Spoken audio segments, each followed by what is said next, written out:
All our guests who are standing, we request you to quickly take your seats. The Minister has arrived and we are getting him in. So we could quickly have the House in order and then we'll get the show started in the next 5 minutes.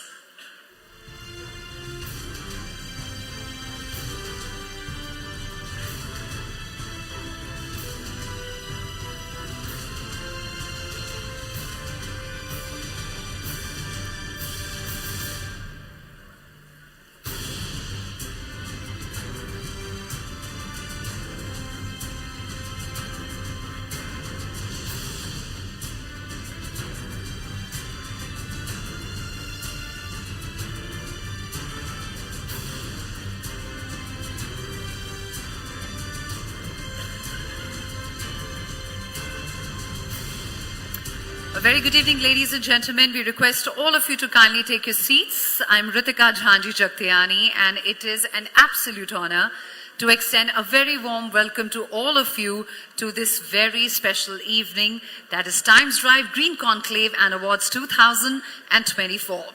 What makes this evening really special is that this is the inaugural edition of this transformative event. So let's get it started with a good round of applause and mark this exciting milestone to begin.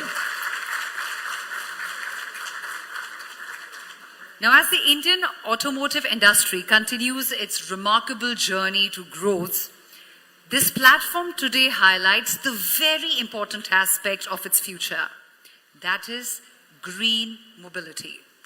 Now, we all see that India today stands tall as a leader globally when it comes to automotive innovation and is having sustainable technologies. And with that, ladies and gentlemen, our chief guest for this evening, the Honorable Minister of Road Transport and Highways of India, Shri Nitin Gadkari is here with us. Can you please extend a very warm welcome with a good round of applause, please?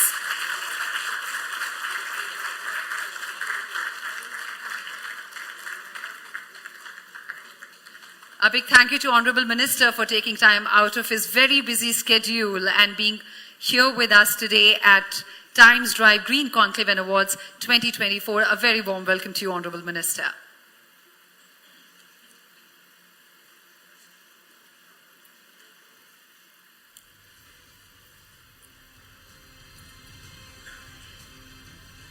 We request all of you to quickly settle down as we're ready to take this evening forward. The chief guest is here with us. We're talking about India and what all it's achieving in the automotive industry, and today it stands as a leader globally.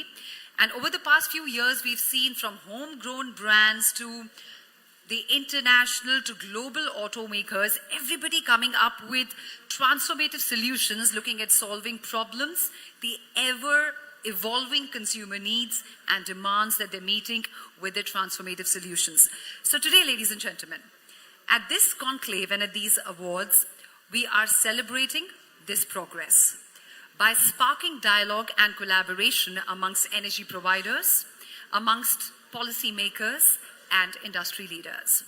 We are also accelerating the adoption of electric mobility and sustainable solutions, and of course, honoring the innovators and visionaries who are shaping the very green mobility landscape in the country. This year's theme, ladies and gentlemen, to be noted is leading India's green mobility drive.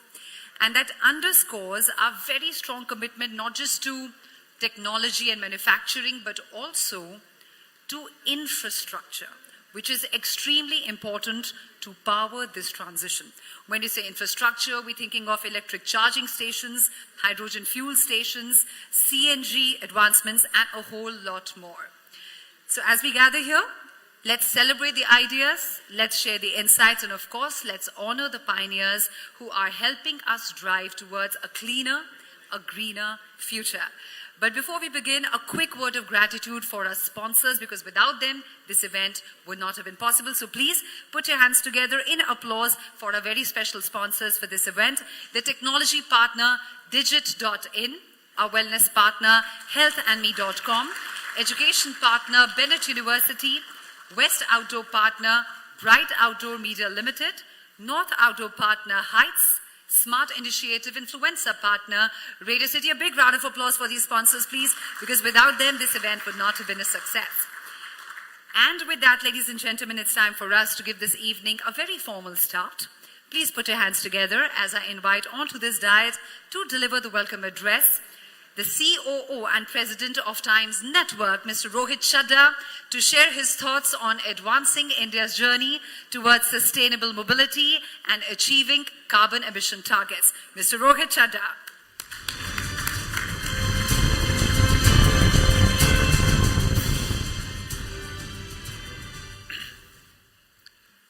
Good evening, everyone.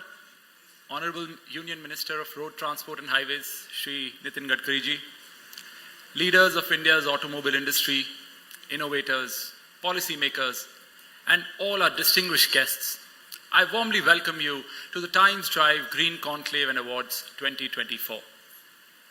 At Times Network, we are home to some of India's premier digital brands: Times Now, ET Now, Times Now Bharat, Digit, Zoom, Sports Now, Pickleball Now, Health and Me, to name a few, and of course, your very own Times Drive. Each month, we engage with hundreds of millions of viewers across our diverse platforms, including websites, apps, YouTube, and social media. Today marks an exciting milestone as we officially unveil a dedicated digital destination, timesdrive.in, an initiative dedicated to leading conversations on mobility and shaping India's future. Under the leadership of Shri Gadkari ji, India has set new global benchmarks in road transport and infrastructure. The Times Drive Green Conclave and Awards aim to spotlight innovations and foster collaborations to accelerate India's green mobility revolution. The inaugural edition, theme Leading India's Green Mobility Drive, centers on the partnerships needed among manufacturers, energy providers, tech innovators, and policymakers to scale sustainable solutions. India has emerged a global leader in the auto sector, with the EV industry experiencing unprecedented growth.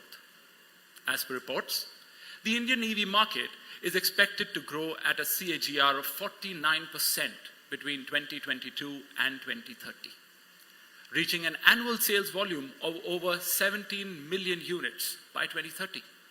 Furthermore, India recorded the sale of 1.1 million EVs in 2023 alone, a staggering 150% increase over the previous year, underscoring the rapid shift towards sustainable mobility. Now, none of this progress would have been possible without the exceptional leadership of our chief guest, Shri Nitin Gadkari ji. Under his visionary guidance, the Ministry of Road Transport and Highways has spearheaded transformative initiatives. For instance, over 6,000 EV charging stations have been installed under the FAME2 scheme, with a target to install over 20,000 in the coming years.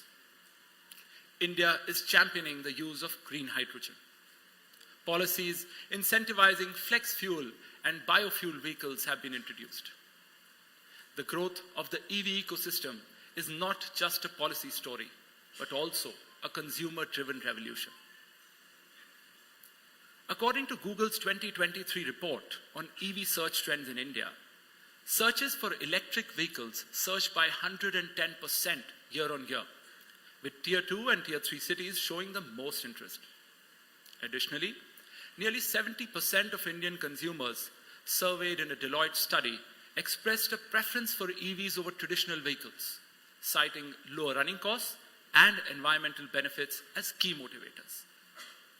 This wave of interest is amplified by the internet and social media, where millions turn to trusted publishers like Times Drive for insights and authentic reviews, as well as individual content creators for direct user inputs. Digital publishers and social media influencers have become vital advocates for green mobility, simplifying complex topics and making EVs relatable to the masses. That's why tonight, we honor not only the best in EV and alternate fuel vehicles, but also the top influencers and creators. At Times Network, we remain committed to amplifying these efforts and providing a platform to recognize the change makers driving this green revolution. Tonight, as we celebrate these pioneers, let us also commit to accelerating our collective journey towards sustainable mobility. With this, I once again welcome you all and look forward to an evening of exchanging ideas about the future of India's green mobility. Thank you.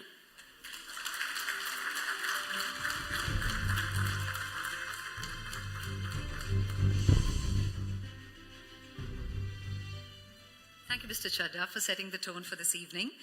And now, ladies and gentlemen, it's time for us to give this evening a befitting start with the auspicious lamp lighting ceremony, a ceremony that symbolizes dispelling of darkness and celebrates knowledge and wisdom. To take this forward, I would like to request our chief guest, Shri Nitin Gadkari ji, to please come on stage. And I request Mr. Rohit Chadha, COO and President Times Network, and Mr. Varun Kohli, COO Times Network News Broadcast Business, to kindly accompany him onto the stage for the ceremony.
Now, ladies and gentlemen, as this lamp lighting ceremony gets done, it's time for me to introduce you to the trailblazer, to a visionary who has completely revolutionized the infrastructure and transportation landscape of India.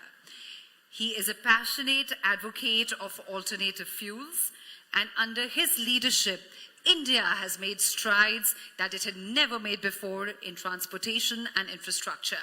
So please put your hands together and welcome onto this dais for a very special address, the Honorable Minister of Road Transport and Highways of India, Shri Nitin Gadkari.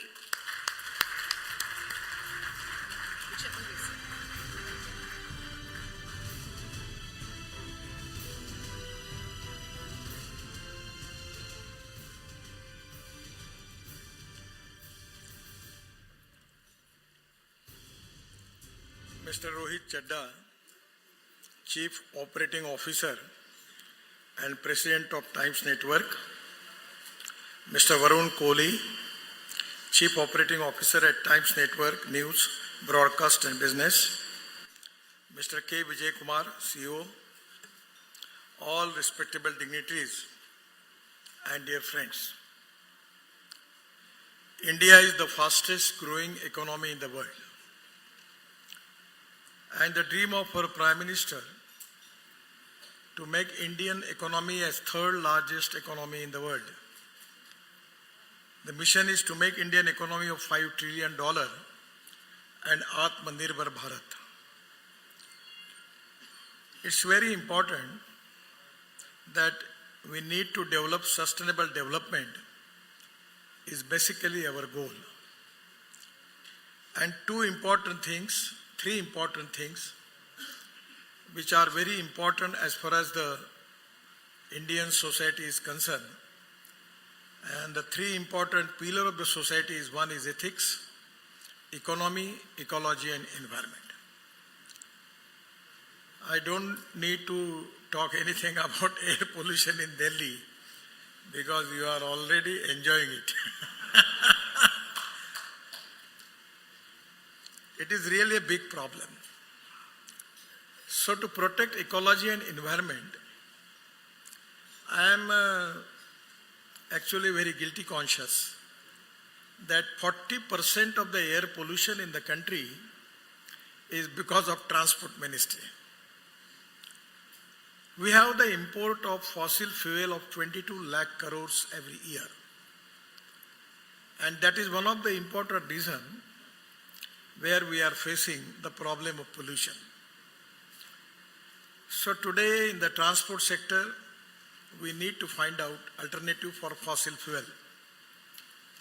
So two things which are very important for the country, one is biofuel and alternative fuel.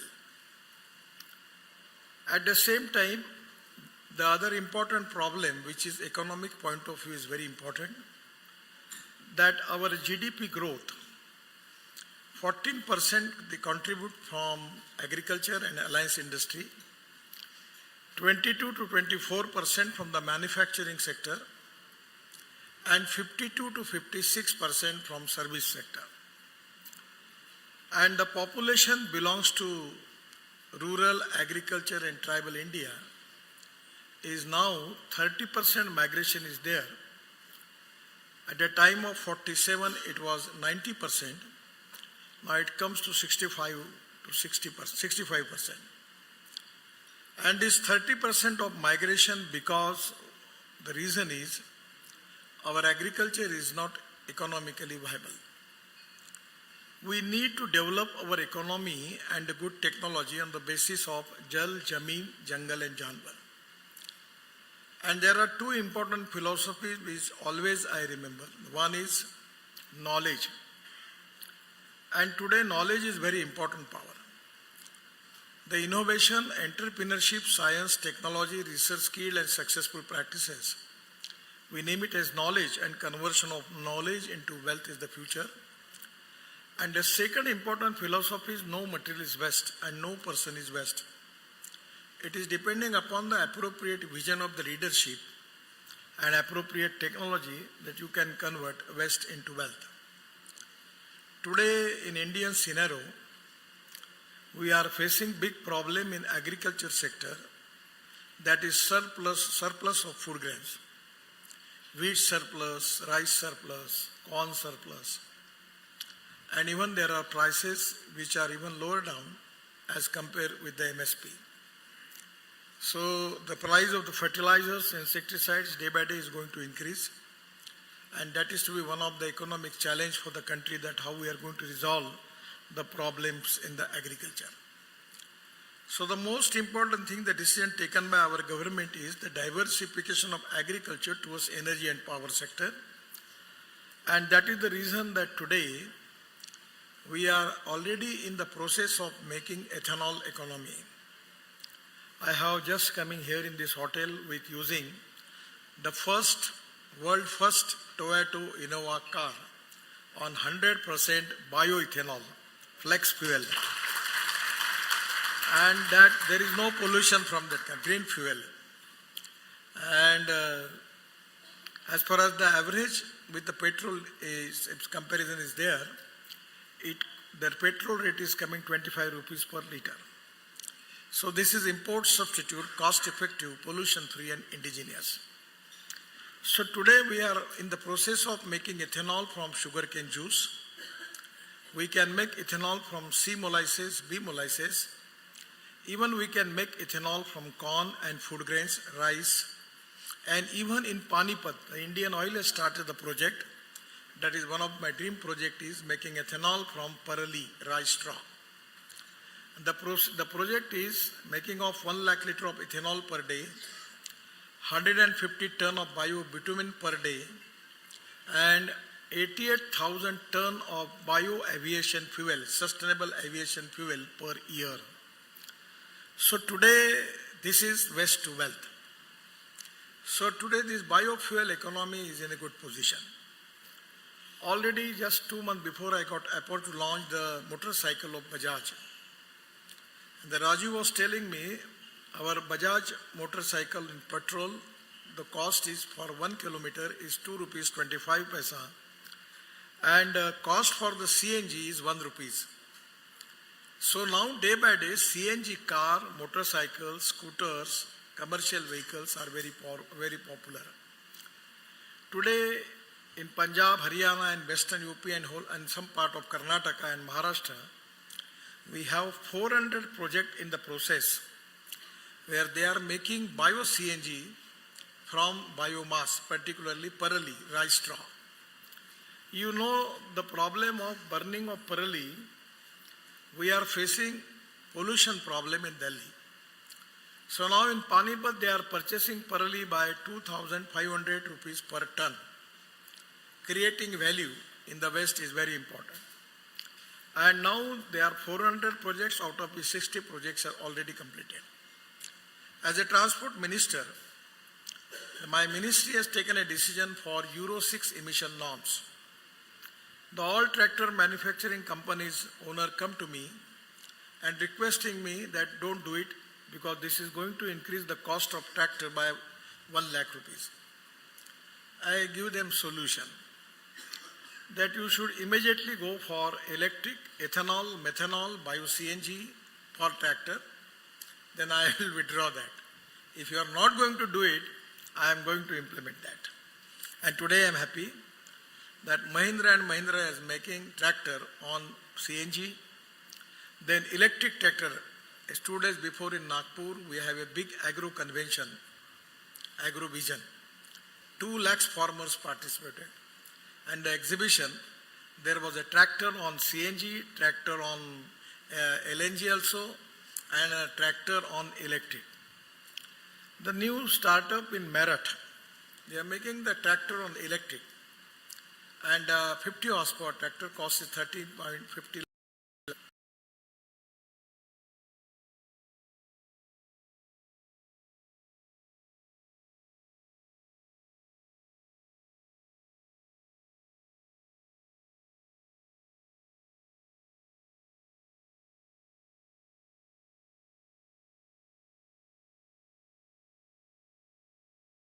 lot of companies are in the process of launching electric tractor. And because of this CNG, now this is to be a very important thing that making CNG from biomass, it is also going to be popular. And we can convert our tractor into CNG. That will be the really going to reduce the pollution, and import point of view, that will be the great saving. So this biofuel economy is very important. And the second option is electric. I remember when as I was 15 or 14, 15, in every conference like this, people are asking me the question about electric car, electric scooter, and if the battery is down, then how it can be possible to run the car. Now, no one is going to ask because it's popular and it's 200% increase in it. Today we have electric car, electric scooter, electric motorcycle in this hotel. Just 1 month before I launched electric motorcycle from, I not remember the name of the company, but a very beautiful model costing only 88,000 rupees. So in the same platform here. So today the electric scooter, electric motorcycle is very popular. And 400 startup, they have already started the manufacturing of electric scooter. Generally, the big company are making electric scooter for the battery for 160 kilometer or 140 kilometer. And the small people are making the scooter for 60 kilometer battery only they are making. That's why the cost is less. At the time when we start this electricity, lithium-ion battery, the cost was $150 per kilowatt per hour. And today, it is 110, and some of the people are telling me now it comes to 100 rupees, $100, means it equivalent to cost of the petrol and diesel. Just today, we have just started first pilot project in Nagpur, And the bus is from actually the technology is from Skoda, also one of the European company has got that technology. And from Siemens and other one company, Hitachi, they have the technology for the charger. The 135 people capacity, the bus will come within a half minute, bus will charge for 40 kilometers, again next stop, bus will stop there. So this is going to change the total economics. To running electric bus per kilometer cost is coming 65 rupees per kilometer. And in Mumbai, the best is running diesel buses, the cost is coming 115 rupees per kilometer. So on electric as a fuel, we can save the cost. So many of the company are now in the process of making electric trucks. So today, the things are moving very fast.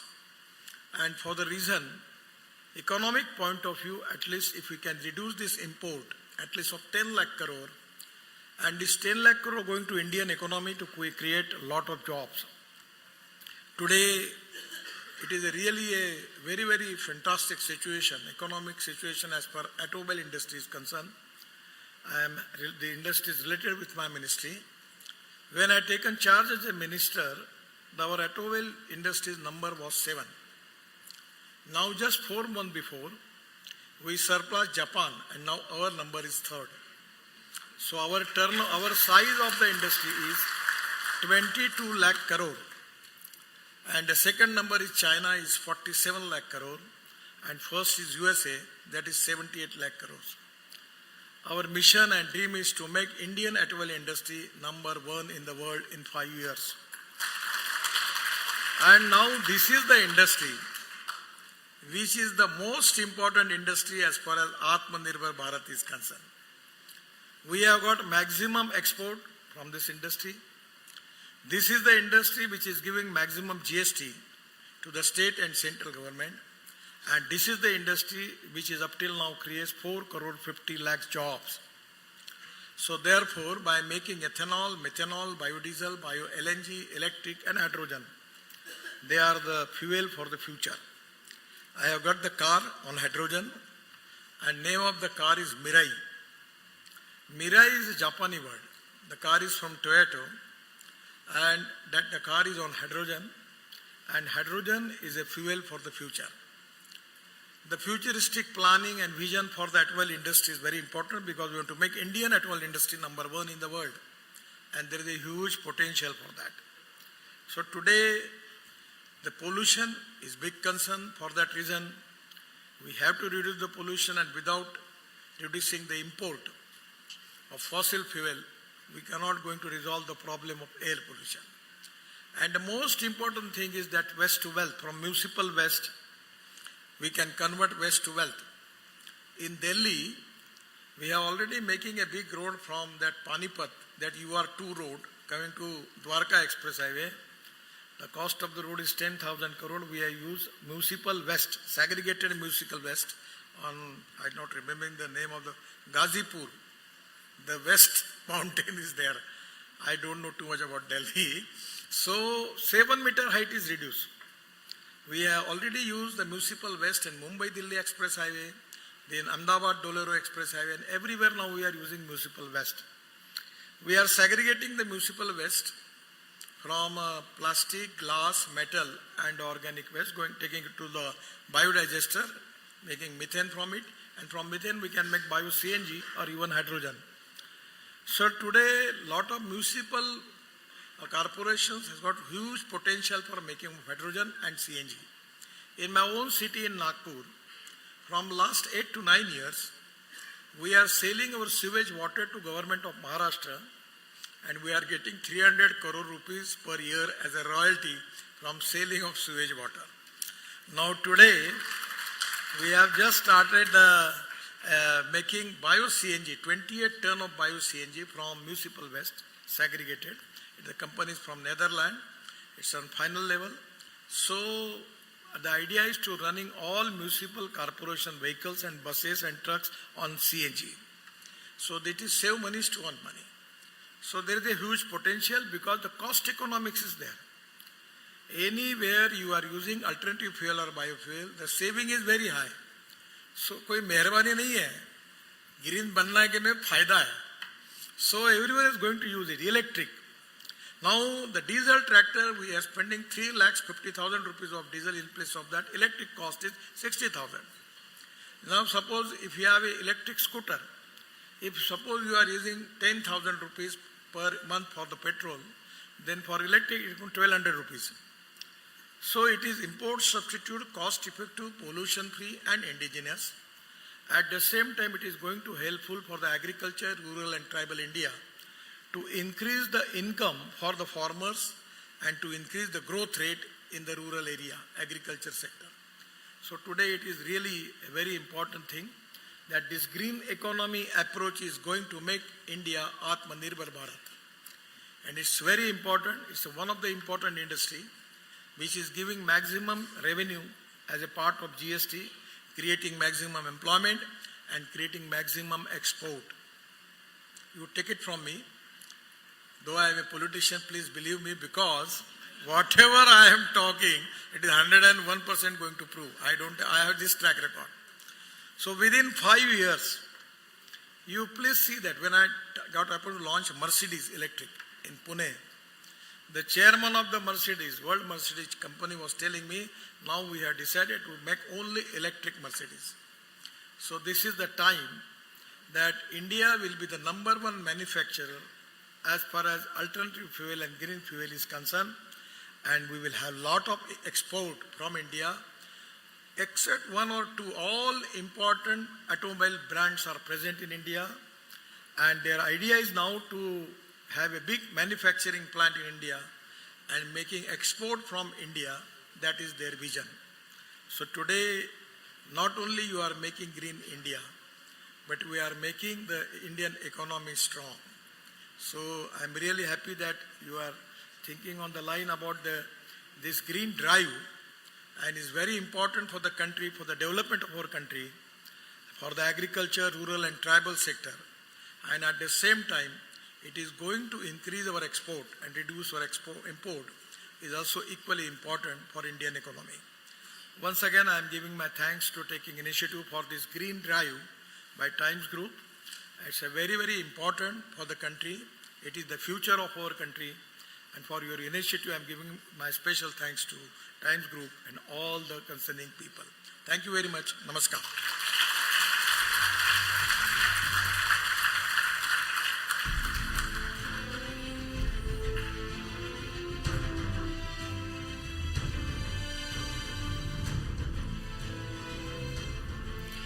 Thank you so much, Honorable Minister, for sharing your visionary insights and for always inspiring us with your commitment to a greener and more connected India. Thank you very much. And now, we've arrived at the most awaited moment of this evening. Ladies and gentlemen, this evening is very special because it also marks the official launch of the website of Times Drive, your one-stop destination for all things automotive in India. And for this moment to be taken forward, we have Shri Nitin Gadkari ji already with us on stage. I request Mr. Rohit Chadda to please join us, and let's get this started. It's going to be a platform which will serve as a hub for all the news, reviews, trends and updates, covering everything from cutting-edge innovations to green mobility and advancements in the Indian automotive industry. We have the remote in the hands of the Honorable Minister. So Mr. Chadda, I'll give you a count from 3, 2, 1, and then with the press of button, we launch the website. So there we go, 3, 2, 1.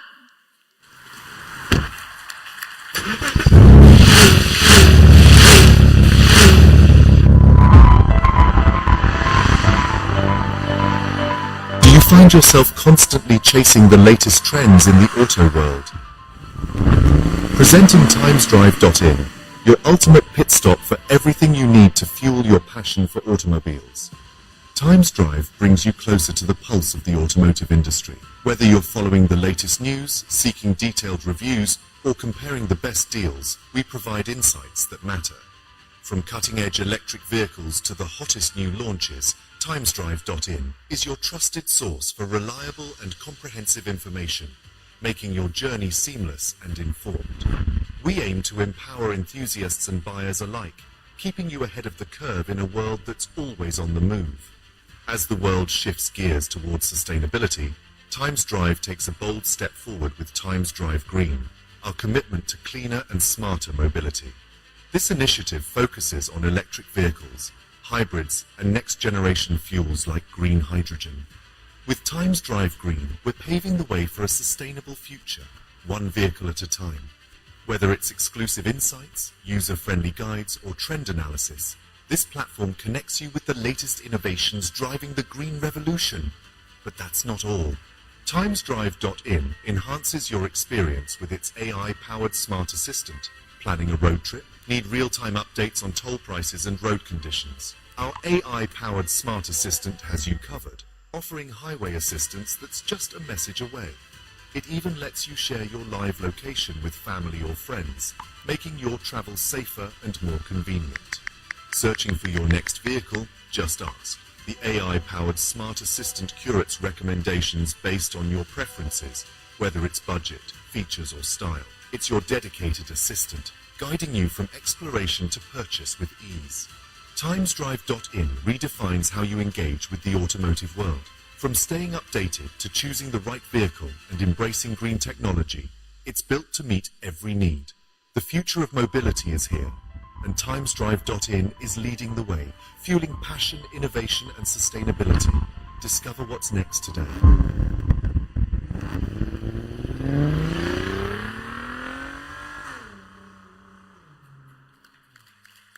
There you have TimesDrive.in, an indispensable resource for automobile enthusiasts and industry professionals alike. Now, ladies and gentlemen, it's time for us to begin our first set of awards. Let's take this evening forward. I request Shri Gadkari ji and Mr. Chadha to kindly come in the center of the stage as we're ready to get these awards kick-started with the very first award of the evening. Please keep your applause generous as we announce the EV CEO of the Year. And the winner is K. Vijay Kumar, Greaves Electric Mobility. Mr. Vijay Kumar is a visionary leader in the electric mobility space and an automotive veteran with 30-plus years of experience, currently serving as the CEO and Executive Director of Greaves Electric Mobility, part of the 165-year-old Greaves legacy. He's had a significant impact across the EVO ecosystem. Many congratulations to you, Mr. Kumar. Moving on to the next one. The next category is Fastest Growing EV Brand of the Year, and the award goes to Ampere Nexus. We have Mr. Siddhant Vora, Lead Marketing, Greaves Electric Mobility, here to receive the award.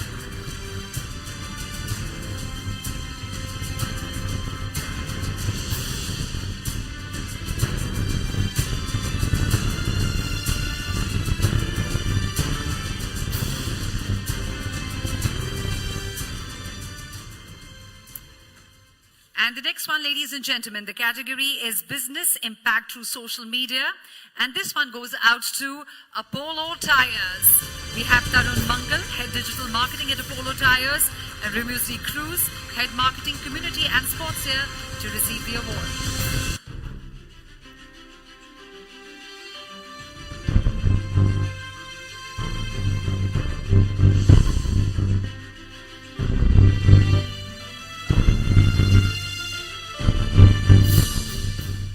And the fourth award for this evening is Most Innovative EV Technology, and the winner is MG Bus. Many, many congratulations, MG Bus, for bagging Most Innovative EV Technology Award at Times Drive Green Conclave and Awards 2024.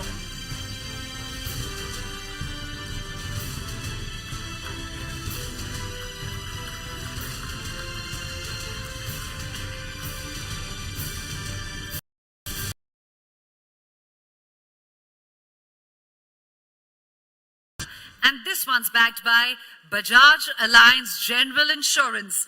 We have Subhashish Mazumdar, President and Head Motor Distribution at Bajaj Alliance General Insurance, here to receive the award. Many, many congratulations.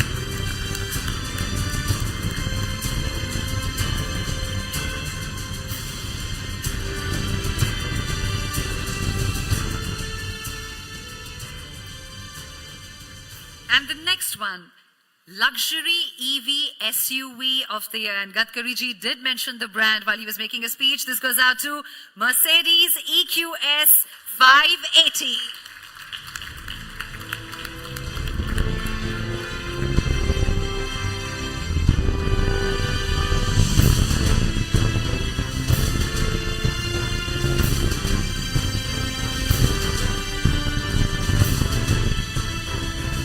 Many congratulations to you. Shri Gadkari ji, thank you so much for gracing us with your presence. Just a small gesture of gratitude from our side. Mr. Chadha, I request you to present a small token of appreciation to the Minister.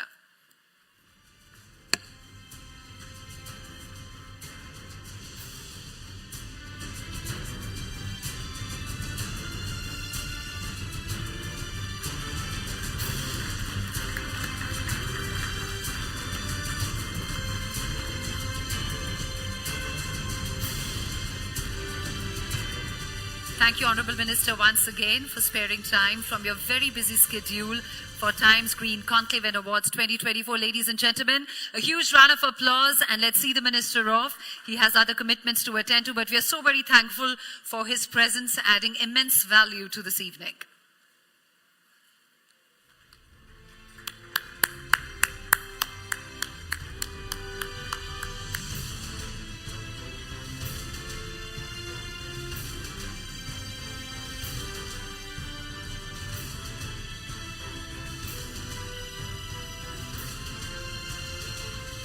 We request all our guests to quickly settle down so that we can take this evening forward.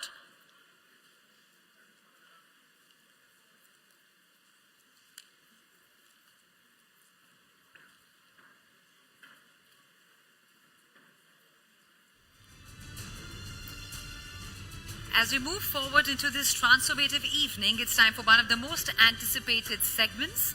It's time for the Times Drive Green Conclave and Awards 2024's first panel discussion that promises to offer invaluable insights and ignite meaningful conversations around new age mobility, innovations, and future trends.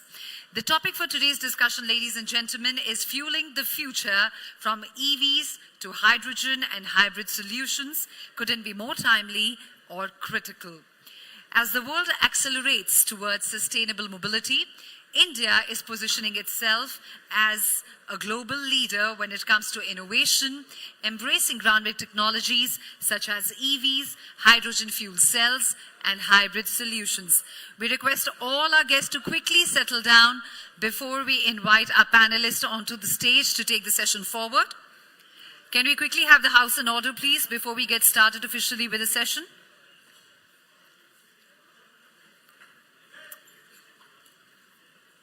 Talking of these innovations forward, ladies and gentlemen, they're not just key to reducing our carbon footprint, but also are paving a way to shape the future of transportation. It gives me immense pleasure to invite our very esteemed panelists for the session. We'll just wait for a minute for the crew to quickly set up the stage for the panel, and then we'll invite them over.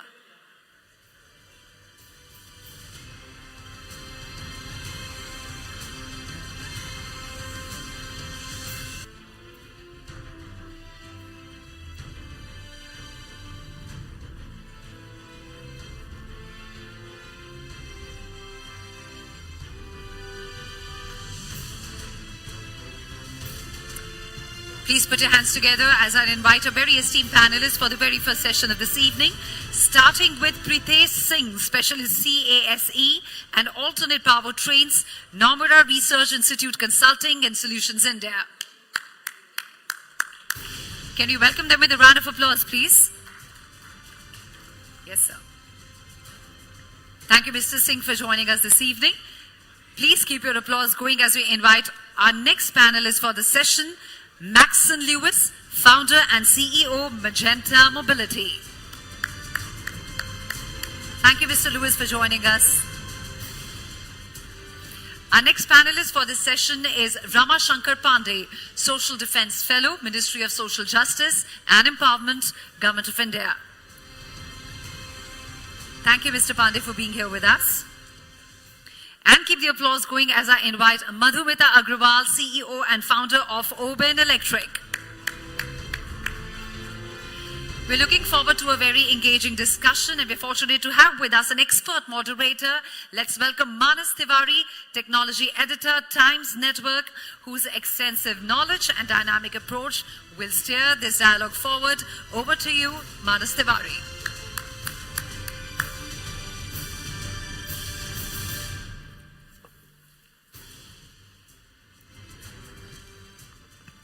Hello hello क्या हो गया भाई पहला ही session है अभी तो ठंडा नहीं पड़ना है इतना अभी 2 सेशन और है so can I have a little more energy in the room guys a good round of applause for all our panelists yeah that's more like it see when I was preparing for this panel I was really nervous that I should bring in the Delhi pollution into the conversation or not but I think I should thank Nitin ji because he himself did that so keeping that in mind and what we saw in Delhi over the last couple of weeks I want to I think this is the perfect time, the most ideal time to revisit this conversation around alternative fuel sources.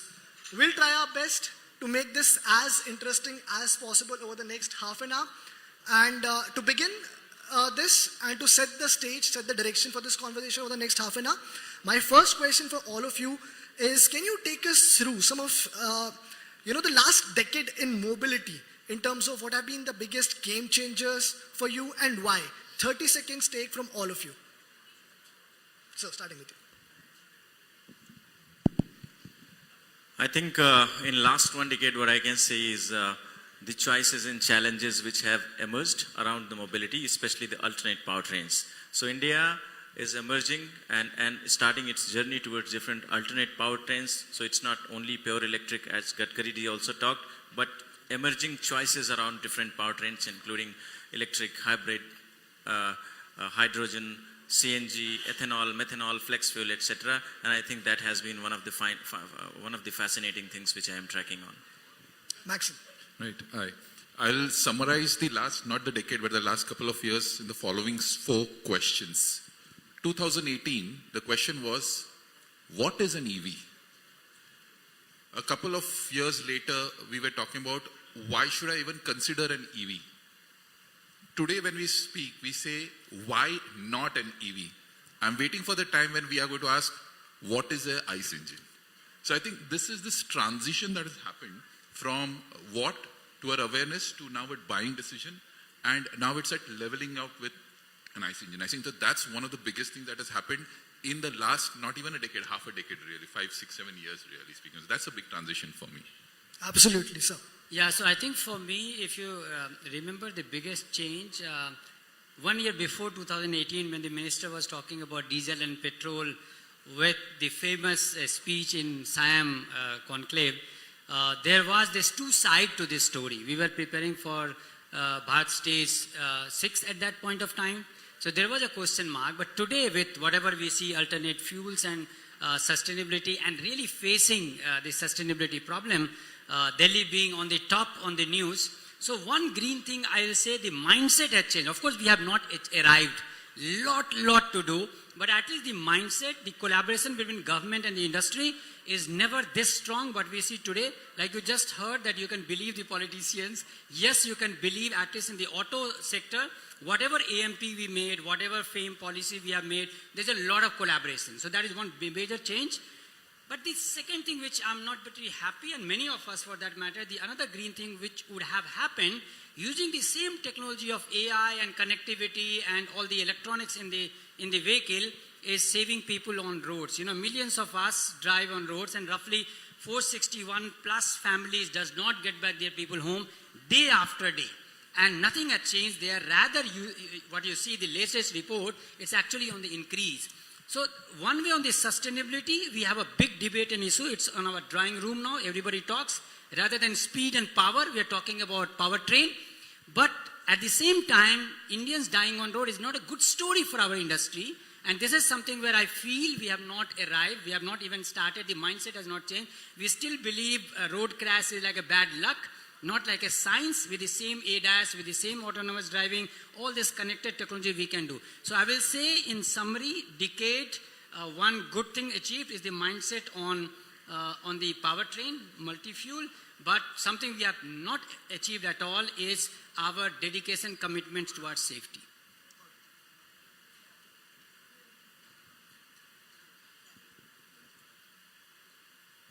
So good evening, everyone. I think we are talking about mobility and automotive, which is very complex industry and tough industry.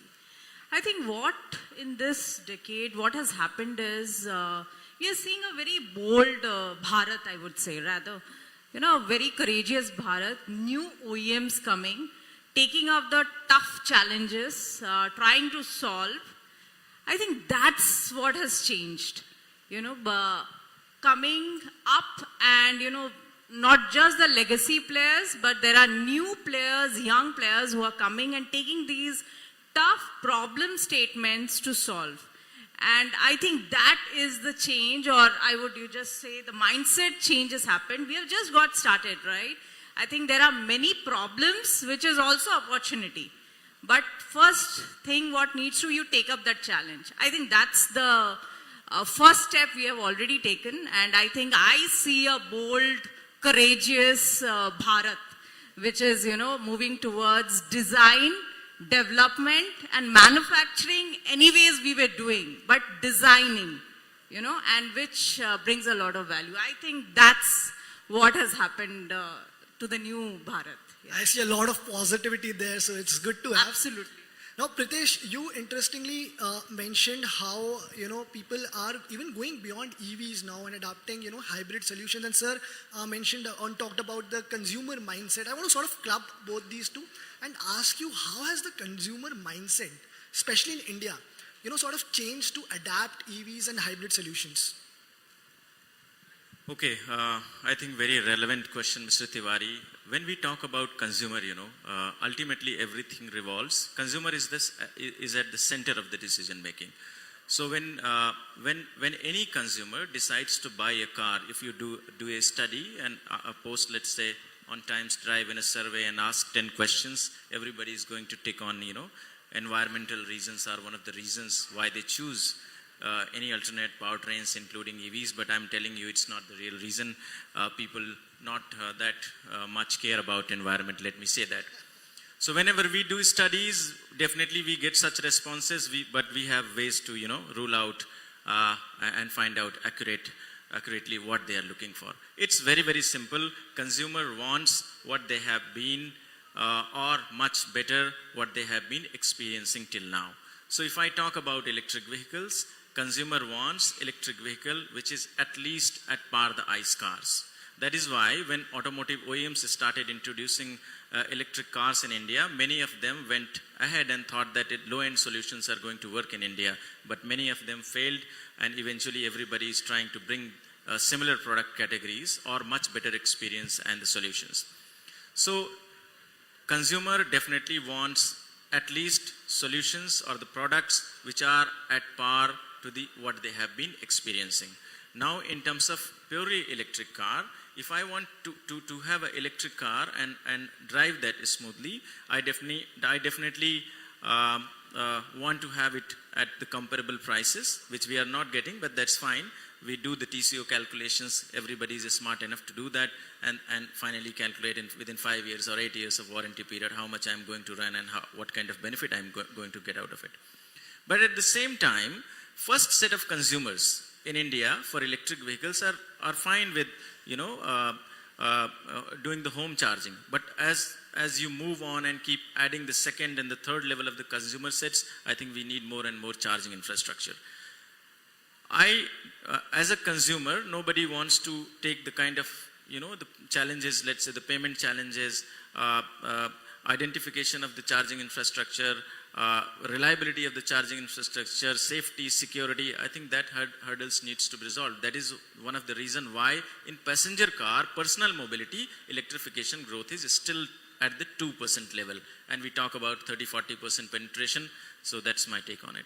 Good that you mentioned all those challenges, because that's a perfect segue to my next question, which is to you, sir. Yeah, but I'll just add what he just said. I think it's true that consumer behavior, if you study, and we did some study when I was CEO for Tata Green Battery, actually, can there be a premium on sustainability? Now this, till date, every survey is negative. Consumers are not ready to pay 2 rupees more, 5 rupees more, 10 rupees more for sustainability. Of course, they want, it's a desire, it's a wish, given that the price remains the same.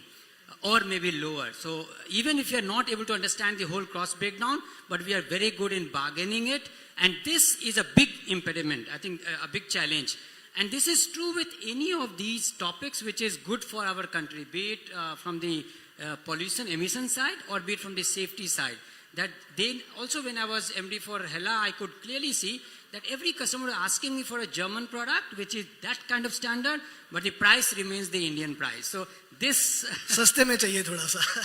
I like how quickly we have come from all that positivity to, actually bringing up all these challenges, and which is what I was coming to as well with you, sir. That, what are the, you mentioned one thing is, of course, the price, which I'll again discuss in detail, but what are the other challenges in terms of EV adoption, do you think? Anyone of you can take it, yeah. So from the EV adoption, I think, like rightly said, you can say green, but green till the time it is not there on the balance sheet, it doesn't show positive in terms of profits. Everything is more of an innovation. It's a pilot, I would put it that way. So let me answer this question. What are the challenges? I think first thing we need to understand that when we talk about green mobility or EV, it's important to dissect the segments. Because every time we talk about an EV, we do not register that vehicle till the time it's a four-wheeler passenger vehicle in which we can sit in. But the transition has already happened. As on date, in India today, 51% of all the three-wheeler cargo sold in India are electric already. Right? But what's happening is passenger segment is something which is slightly later. In the two-wheeler, of course, there's a lot of transition already which has happened. Buses, in fact, subsidized by the government and to the government mandates, already all the new buses, public buses, are already electric. Now, where exactly is the issue? The issues have also changed. The challenges have also changed. I think 4 years back, if we're talking, the first question was, hum log charging kahan karenge? Right? Now we have more charging. Even for the passenger segment, if you were to look at actually the spread and utilization, there's enough chargers on the highways. Those networks are there. The challenge now is, where can I provide charging at the place that I work and stay? So there the challenges are not about the infrastructure, the challenges are about the provisions and the government laws to enable that. Okay. If you were to look at another point, is the quality. If you look at the four-wheelers, etc., buses, I think there's enough progress that has happened. But still today, what makes news today in the electric vehicle is the lack of quality, and we know enough about it already. So I think there's enough and plenty work that needs to remain over there. And last but not the least, I call it the revolution that is there for India available, is the EV revolution. But that can only happen if we have R&D in India and lesser of putting things together, copy-pasting, but a lot of R&D and a lot of battery-related technologies happening in India. I think, so challenges come with an opportunity. I think that's one of the challenges. I still feel India has a long way to go before we start to really invest into building it for the future and not for the yesterday. Okay. But Madhumita, how do we make it affordable? मतलब सस्ता कैसे करें जो हमारी पहले ही बात हो रही थी? Because you see, I'll tell you what. Yesterday, for example, there was a major car maker which launched a couple of electric cars. Now the social media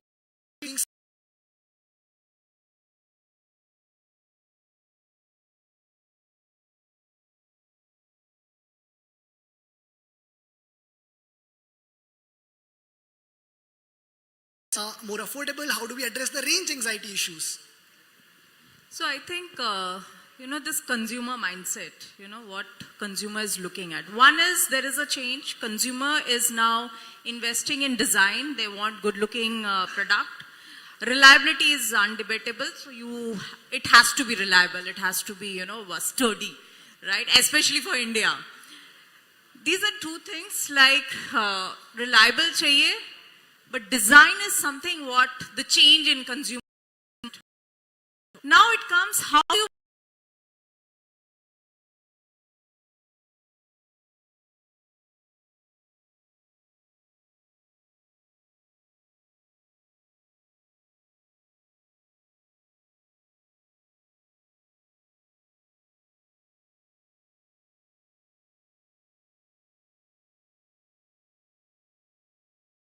fence. It was, that was the industry, the way of doing business. But I think it is about R&D. It is about vertical integration. It is about investing in R&D to give a product which suits Indian consumer.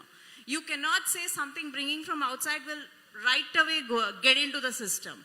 That will have some hiccups. It will give you a, initial sprint. Initial but push, it will give push, that's fine. But sustain, how do you sustain? Because this consumer is very, very smart.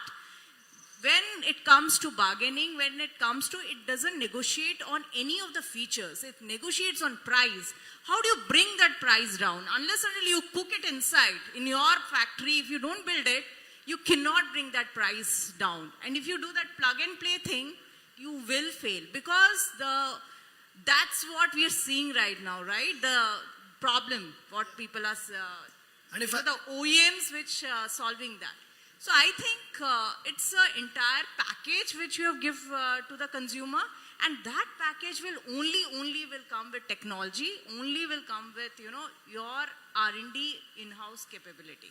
I think that's the new story of India, and that's happening. You are seeing it takes time. Initially there was a lot of hue and cry in the industry, but the dust has settled. Let me put it that way. The dust has settled. Now you see the players who are there. It's getting a little mature. Right? Yes, And if I have to yes. address, I can be a little cheeky with your reliability comment. I would say your vehicle should make it back home and not to a social media post. Right? Yes, absolutely. You want to add something? Yeah, I want to add something. I'll take a minute, please allow me. She really talked about that consumer is not ready to compromise. They want everything. And Madhumita also talked about how we can address these challenges. Probably the technology is going to address this challenge. Now, addressing this technology challenge is the biggest challenge. Product introductions from OEM has to be at par at least with what you have in ICE vehicle. That is what is minimum acceptance level. Government wants energy security, manufacturing import dependence, carbon emissions, and the employment generation. There are two facets about it. Now, let us look at the technology. How Indian OEMs and Indian traditional component manufacturing industry in India has been operating is building technology from outside.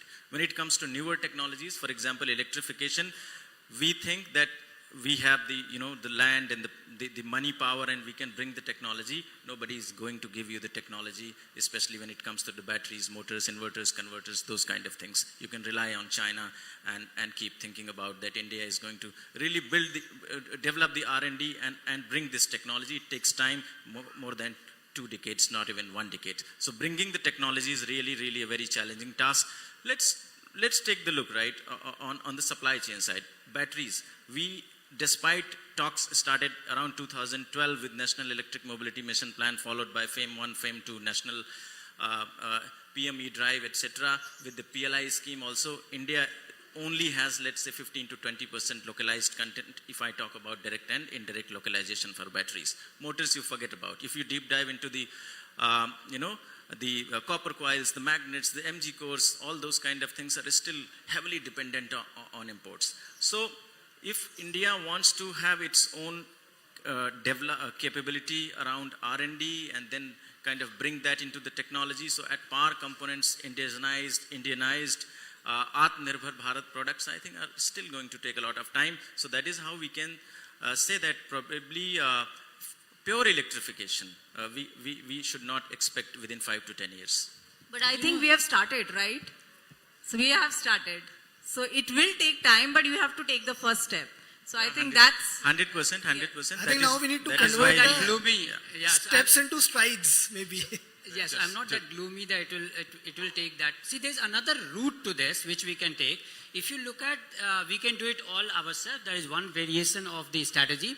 Another can be deep partnerships. If you please understand the supply chain, you have a large pool of technology with the vehicle component suppliers. I basically represent ACMA, which is Auto Component Manufacturing Association. If just 2 things done, we need to be on the drawing board early enough, and we also need to be directly talking to what consumer needs.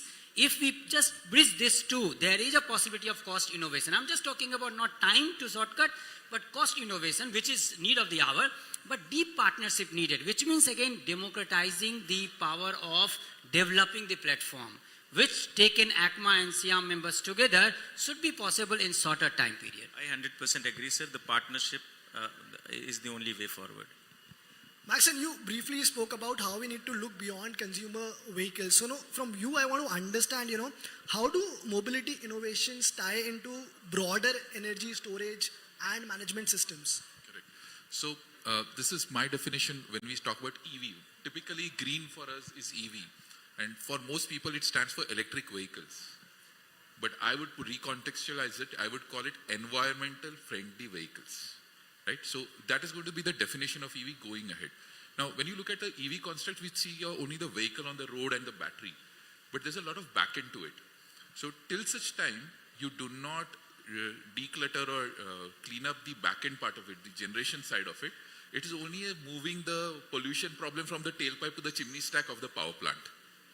So now there's a lot of value chain. And I just want to contextualize this again by saying, from the horse cart to a petrol or diesel engine, we have given them 150 years, right? That is how the transition has happened.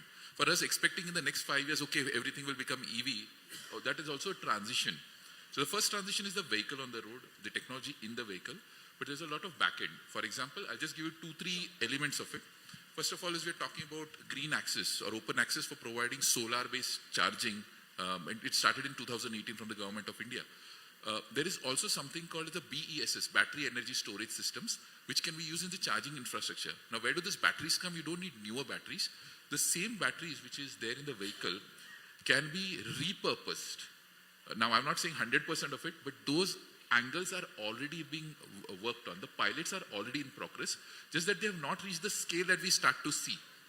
So when we look at a transition in mobility, let's stop about talking about only what is on the road, but all the way back into it. Now there's another very important point on EVs or new vehicles that we say. Every electric vehicle is actually a mobile phone with wheels and a steering. And there's an enormous amount of data that is flowing. My biggest problem today is the amount of data I'm generating, not the pollution, that's not there. And what we do with that data and how to optimize our operations, how to optimize route planning, signaling systems, there's a huge element of optimization waiting for us to happen. So what is happening in the social media today, like suddenly from television we have moved to mobile phones and even smaller, I believe the next 10-15 years is going to be these kind of data-driven optimization that's still yet we are even waiting to uncover really. That's my view of the entire ecosystem of sustainable mobility. Yeah, I think this data point also which you brought up, this also will eventually help us to make the not just customer experience better, but also improve the vehicle. I think that is also a way which will I think, move sir, forward. do you agree or do you disagree? We're nodding in disagreement. I think for me, again, these data has to pool into a collaborative platform. We must come, if cost innovation has to happen, the only way is partnership. I know there can be differentiation strategy for each OEMs, but the time has come for the larger purpose, which is cost innovation and safety. We must give this data lake pool to our engineers to run the AI engine to come up with modular stuff. These modular stuff can be the starting version, which can be, you can call it free, and then you build your differentiation, whatever you want to do. But in this fight, let's not, again, a lot of time will be lost. At least in the area of safety, I feel very pained when I don't see this collaboration. Okay, so now before I move towards the policy part of things, one last question to Pritesh to settle it all for all of us. What do you think will be the most dominant fuel over the next 10 years? Will it be EVs? Will it be hydrogen? Or are we still stuck with petrol and diesel? I mean, it's a great question, and answering this is also a little challenging, but I'll go. तभी आपसे पूछा है मैंने. I'll go part trend wise. So like, let's say ethanol 20% blending with ethanol 20% by 2025 is achievable, and with that it also poses a challenge for flex fuels, the E85 or whatever E8, E100 India adopts. So that will be happening in few pockets. Let's say some parts of Uttar Pradesh, Telangana, and Maharashtra. So I think that's really going to be few percentage of the only penetration. Electric mobility is going to be one of the dominant powertrains, together with hybrids, because obviously eventually India wants and India should have pure electric vehicles, but I think because consumer adoption towards hybrids, even if they are more costly, is happening in a very organic way. So hybrids are also going to find definitely a good amount of space, and hydrogen around, I think, 2035, we are going to see applications around commercial vehicles. If you want me to put some percentage, I think for electrification, what government targets is 30%. We are going to be lesser than that for passenger cars. In two-wheeler and three-wheeler, definitely much more than that. But Maxon, do you think this transition through hybrid solutions sort of makes the transition slower? Yeah, in fact, it's the hybrid is an intermediate solution because the last solution is not electric and beyond. And to the answer to your question is, if we get stuck in saying that, okay, electric vehicle is the solution, then we are exactly operating like the ICE vehicle manufacturers 10 years ago, saying EV kabhi banna hi nahi hai. In the same way, I would believe that from EV, there are going ahead. But what is going to happen is the transitions are going to be much faster.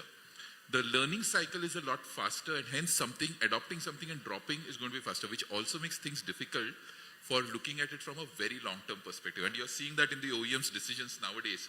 So what I want to open up to the fact that these transitions, allow them to happen. There will be some which will succeed and fail. But for me, intermediate transitions are something we should let go of. Hybrid is something, of course, the Honorable Minister did mention about it, but those are transition steps. In the same way, from EV to battery systems, etc., we should be looking at. But except just one point I want to make around is the next set of fuel systems that are going to come. There's a lot of learning that we have learned from what has happened in the EV space. Not even from a vehicle, but from the infrastructure, from policy making. When the next transition happens, be it hydrogen or anyone, I think this learning is going to add into making the adoption cycle a lot shorter. So transition, good that it's happening, but it will only help us in the near future. Enough time for one last set of questions to both of you. So Madhumita, how do you think the industry and government can work together to bring some of these solutions to the people? I think the government subsidies has done some wonders, and plus minus both. And government initiatives, I think more on the ground level we need to have. When I say ground level, when I talk about R&D, it should be more ground level, not just desk and table. I keep telling this in a forum. We should have more, hardware, proper hardware incubators, which is at the school level or college level, where kids are kind of put into that workstation, not just desk and chair, and but that is what hardware incubators so-called are called in India, and there are very few. I think that's one at the ground level where the government can start having more impact. That is one. And then definitely on the OEM side, this is a forum to say definitely on the GST, which is a ask that OEMs have, that on the GST issue. I think that's one way. Subsidies, yes. Subsidies is not something on which you can build a business that will not stay forever. So I think OEMs have to start thinking how to build a business without a subsidy. So that's my last point. Okay. Yeah. And Rama sir, how do we take some of these solutions to the rural parts or rural regions of India?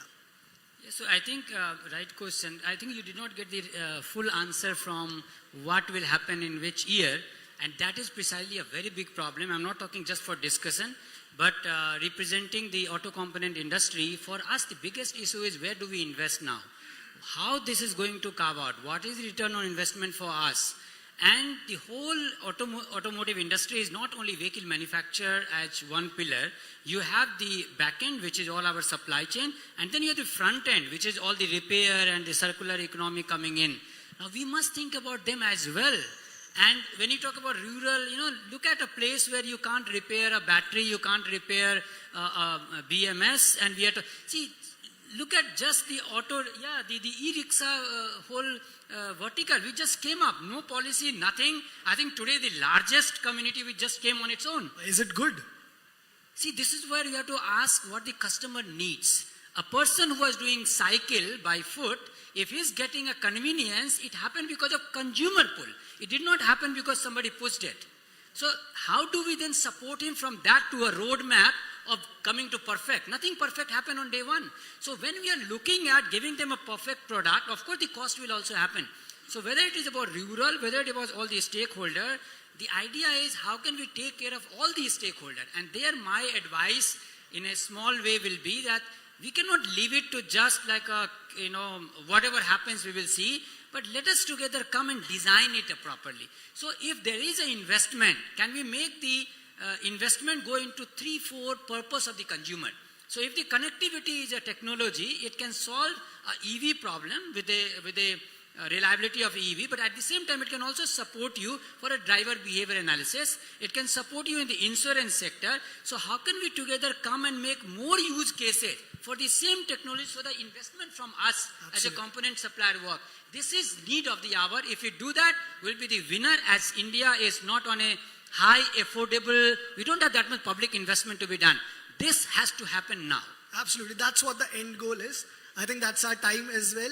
All of you were wonderful here. Thank you so much for your time. Guys, can we end this the same energy the way we started it? A huge round of applause for everyone. Thank you.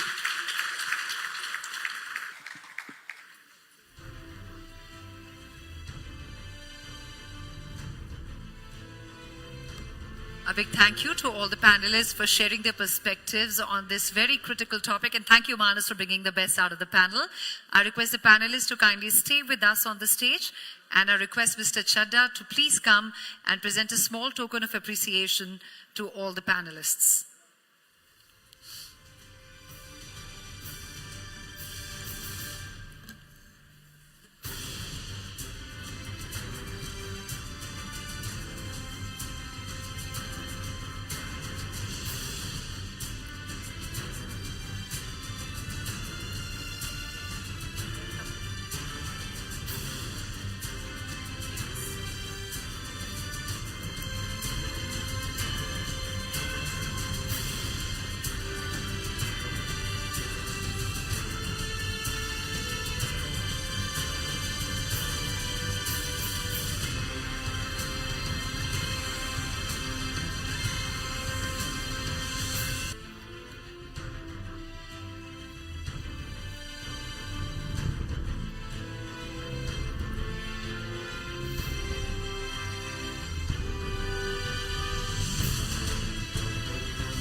Thank you to all the panelists once again, and thank you, Mr. Chadda, for doing the honors.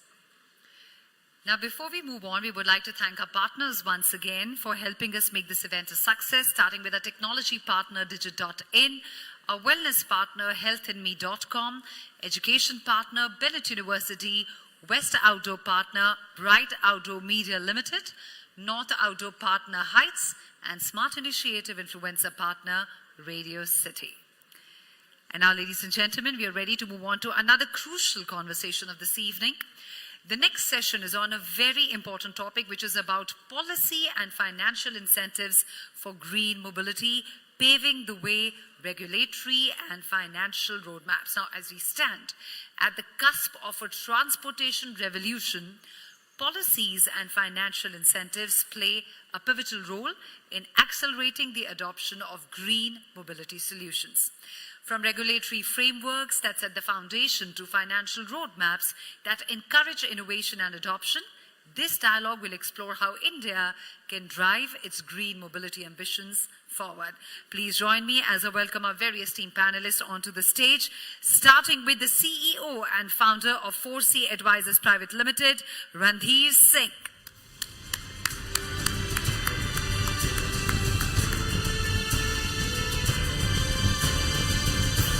Thank you, Mr. Singh, for joining us. Looking forward to hearing your perspectives. We're also being joined by Akshay Kashyap, Vice President, Society of Manufacturers of Electric Vehicles.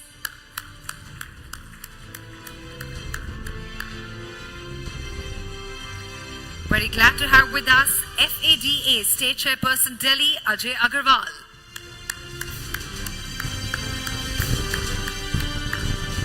Please keep the applause going as I invite onto the stage the manager at Nomura Research Institute, Consulting and Solutions, Mohit Sharma.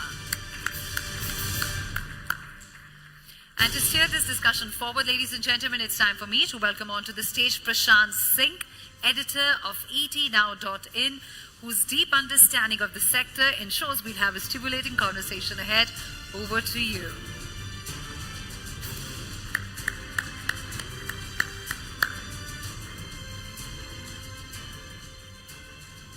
Over to you, Prashant.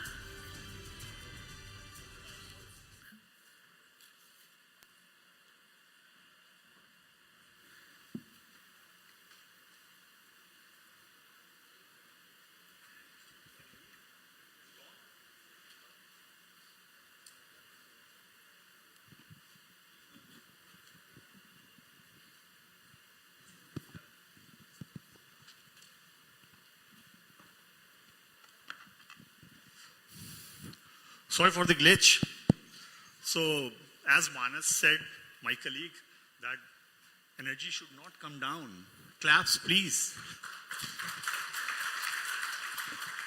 So, since we are discussing the policy and financial roadmap, so let's start with a scheme that earned a lot of fame for different reasons. I'm talking about FAME India scheme. So we had FAME 1, we had FAME 2, now PM E-Drive is there. So what is your single biggest learning from these two legs of FAME that you think that in future, whenever the think tank sits and discusses the policy and roadmap in terms of financial incentives, other boost, should be ideally there in future? Thanks, Prashant. And when you talk about the FAME, I am very closely associated because I was the one who remodeled the FAME 2 when I was in NITI. But with the changing times and the adoption, how it is changing, I think the policy, the PME drive which has come out, and the type of segments and incentives which has been built in, which are of course lower than what FAME 2 and or the EMPS offers. But I think it needs to be more progressive in the future, because when we talk about the mobility now and also the transition to the greener mobility, we need to also consider the segments like electric bicycle, which is something totally left out. And if you see all across the world, there was a recent survey in 10 biggest cities across the world, and the adoption of that one is very high. Also seeing the... just mentioned e-rickshaw as well. Yeah. So e-rickshaw is fine because that is already picking up more than 50%. In fact, when we talk about the L3 segment and all, that is like they are the torch bearers of the EV revolution in our country. Now it's the next wave for the L5, which is now coming up, and also the incentives part is going to help this particular segment to progress. And also now the manufacturers are coming out with different models even in the L5 segment. Earlier those weren't present. So I think as far as the FAME is concerned, it has done its work very well, and almost all the, whatever targets were there were achieved. And let us not forget about the world's biggest e-bus tender, which was the most successful, and the prices of around 48 rupees and the 42 rupees, which are almost at par with the diesel-powered buses, right? And that is one thing which has actually fueled the total revolution in terms of the public transport of the lower strata. So that has actually lived up to the expectations, and the PME drive, of course, we need to see. But as we have also already heard to some of the panelists in the last discussion, this is already doing its work, and people are quite, enthusiastic about it. But of course, there are certain segments that I talked about has been left out. We might see in some, we might not only electric bicycles, but also the passenger side, that personal vehicle side has also been left out. But in some of the state policies, it is already being covered. But it's always whatever is covered in the FAME, it's being replicated, so to say, in some of the state policies. Okay. So, Akshay, what's your take? Yeah, so good evening. I'll apologize in advance because I'm not known for my diplomatic answers to everything. So I think let's start with FAME. I think the intention was great. Unfortunately, in India, we have some people who always tend to be a little oversmart and take advantages. Having said that, I think there is a lot we can do towards implementation. Starting from there, like all our panelists mentioned, the torchbearers of the revolution have been the L3 unambiguous segment, which adds a lot of value to the bottom of the totem pole kind of people. But it tends to be highly unregulated. A lot of unsafe practices, a lot of practices which, in my opinion, can actually derail the EV story that go on there. So I think government's job and their intention is very clear. They have policies, they have regulations, and that's their job. The rest is for the industry to take it up and to do the right thing. And when I use the word right thing, I'll just take an example of the two-wheeler segment. In the two-wheeler segment, you can see the shift which came from all the kind of players now to the top four.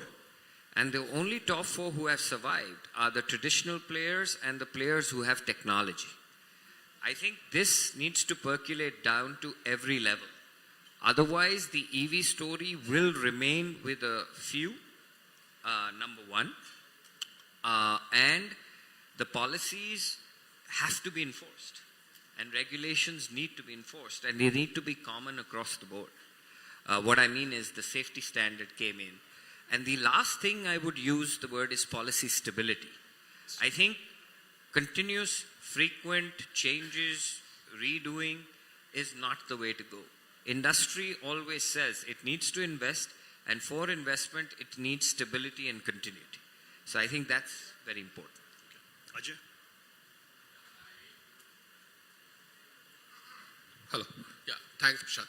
I would second what Akshay said. FAME 2 was, my understanding, my feeling, FAME 2 was still more simpler and more aggressive. FAME 3, which is PM e-drive, the passenger cars have been left out. So we are talking a lot about vehicular pollution, but there is no FAME support on the passenger cars. I think the country had only 13,000 passenger cars registered under cabs. We already have around 6.5 lakh cabs running in the country, which needs to be electrified. Then the outlay is less on two-wheeler and three-wheeler. Third, a few days back, I was reading in the newspaper that whatever was the outlay for this financial year for the two-wheeler, three-wheeler cargo segment and passenger segment has already exhausted. So there is a lot of ambiguity in the policy. The new policy doesn't support certain segments. So I think it is very premature to withdraw or change the FAME the manner it has been changed. So have those lags have been deteriorated and eradicated from this PM e-drive scheme? I'm saying those challenges have been then overcome so far? No, the challenge, that's what I'm saying. We are at a very premature stage. Withdrawal will only, slow down the progress. That's my fear. Hello. Yeah. So I agree with my fellow panelists that FAME has done a very good job in kickstarting the EV industry in India. But as we see, as we go on, what we have realized is India is a price-sensitive community. So once you give the incentives, it kickstarts it, but it's very difficult to maintain it for a very long term, giving the incentives. So my idea is we can do some systematic changes regarding the vehicle pricing. So if I talk about the ownership cost, we have the upfront cost, then we have the insurances, warranties, then resale value. The thing I find is EVs generally have a typically higher price than the ICE counterparts. So what we see is some novel solution by some brands in India where they are decoupling the battery, offering battery as a service as separate to reduce the upfront cost. And when we reduce the upfront cost, your insurance cost also reduces because it's based on the IDV value.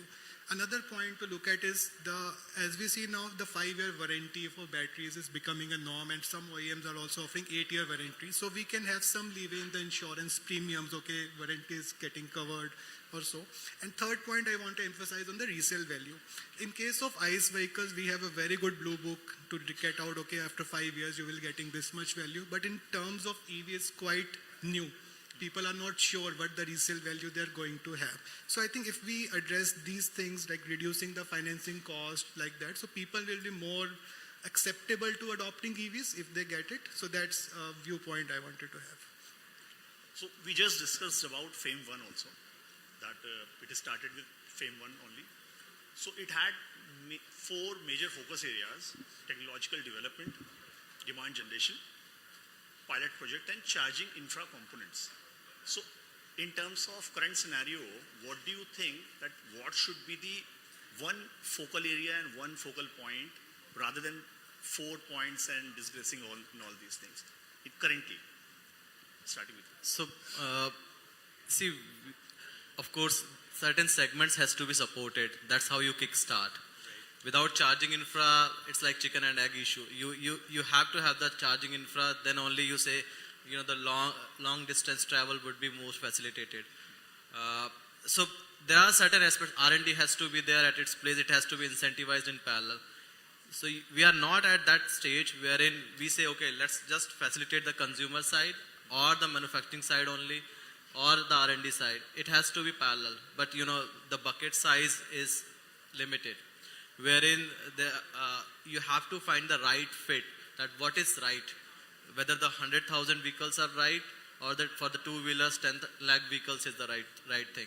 That is what has been done, I think, with the limited chunk which we have. But in the current scheme, allotting 2,000 crores for the charging infra is a very, very good move, because it was 1,000 crores in the last... Separate allocation is better always. Yeah. So in the last FAME 2, it was 1,000 crores. Out of that, 200 crore was done through the CESL and the EESL, and 800 crores was given to the oil marketing companies. Of course, it was not the 100% which was given for the number of chargers which they are going to put. 22,000 chargers and 800 crores is actually nothing for that. So from that perspective, this particular 2,000 crore allocation is actually very, very fine. But having said that, whether focusing one or two areas is fine or not, I think my opinion is that you need to focus on certain areas for sure. Electric bus is the one which is focused here also. Commercial one is also which is being focused here. Fire truck and other things are also part.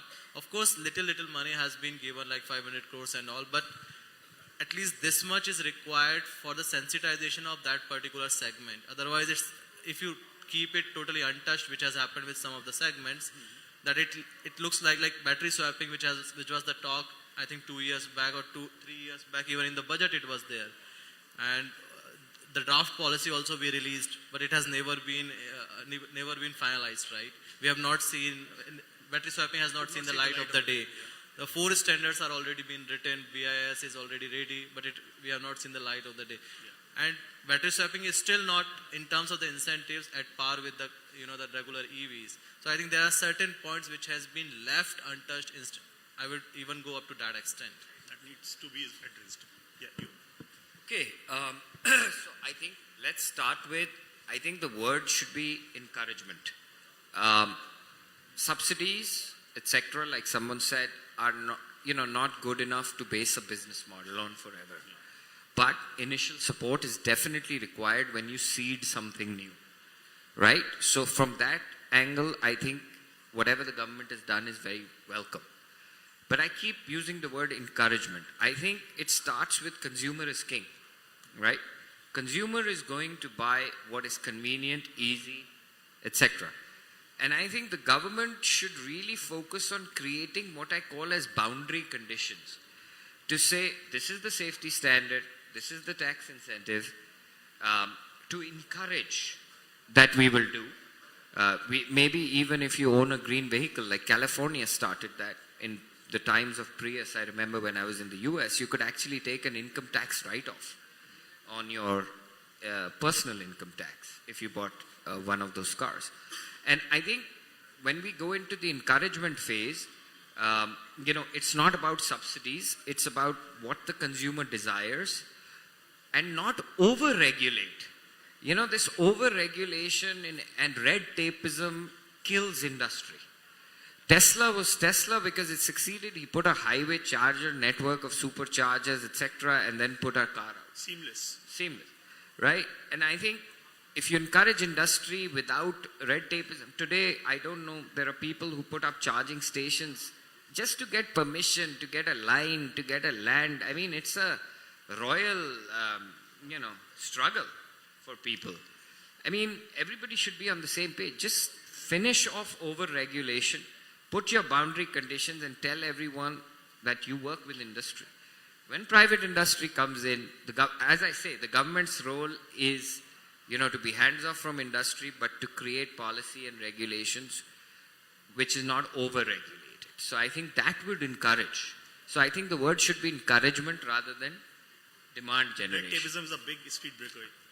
I mean, anyone who's done business in India knows what the red tapeism issue is. And it's so deep-rooted and so painful for a lot of industries that, it kills innovation. Today, you want to try something new. Afterwards, the government will come in and say, hey, you did it wrong, shut it down. And it's just, Very honest answer. Yeah. So have you See, said, please? the four objectives of the FAME, out of the four, the three is more has to do with the government, R&D, the public infra, and the charging. If you see from the consumer side, the demand generation was I always felt that demand generation was the very, very key in terms of driving the real adoption of EV. If the consumer doesn't have an incentive to buy the EV, if the cost of owning an EV is 30-40% higher, he doesn't recover the cost of the EV in the entire life cycle of 5 to 6 years, then I strongly feel, there'll be a challenge in terms of EV adoption. As a consumer, we are very, very price sensitive country. Nobody wants to pay 30-40% extra value of the product just to be a green crusader. It's good to talk, but when it comes to spending money, it's a challenge. So our expectation was that in FAME 3, we will get subsidy for the consumer cars also. But reverse There is no happened. subsidy at all for the consumer cars. Two-wheeler, three-wheeler also the subsidy has got reduced again. Yeah, yes, So it's gone. I think that there is a little challenge. So the investment in public transport, the investment in charging, the investment in R&D is a long drawn process. It takes 5 to 7 years to see the real visibility on the ground. Probably more lucrative, demand generation incentive could have triggered the industry in a different direction. That would have helped the OEM invest more in the new product lines. And I think that should have done the industry much more than anything else. Right. So in lines of getting consumers accepted for the EVs, so there are basically three things we can look at. One is the customer acceptance, one is cost competitiveness, and the charging infrastructure. As we see, customer acceptance is getting more and more as they get more accustomed to, let's say, EV cabs, public transport, like that. Cost competitiveness, we already talked about how we are providing subsidies and all. But in terms of charging infrastructure, what we feel is, yes, we are pushing it out a lot. We have the PLI schemes pushing it out. But there is a certain kind of misreality between the practicality of the stations. For example, what we see is in areas like this, we have the gated communities and we have chargers there. Yeah. And when a normal person drives on road, he sees in the application, he sees that charger, but he cannot go and charge the vehicle there because the society is there. So in those cases, the utilization of that charger goes down, even the person is not licensed. So virtually it is there, but it is not practically there. So I think we need to look at these issues, that these things are accessible to more people so that they are more confident, I will get it there, so their range anxiety gets down. So I think that part needs to get taken care of. So Mohit spoke about practicality. So let's have one very practical thing, very practical question. On one side, we have FAME India scheme as per its, what we call in business, budgetary outlay, the allocation part.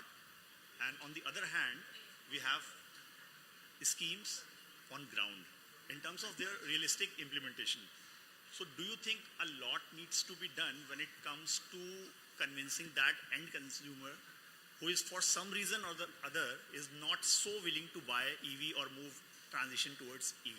What needs to be done? What should be the top priority in terms of government?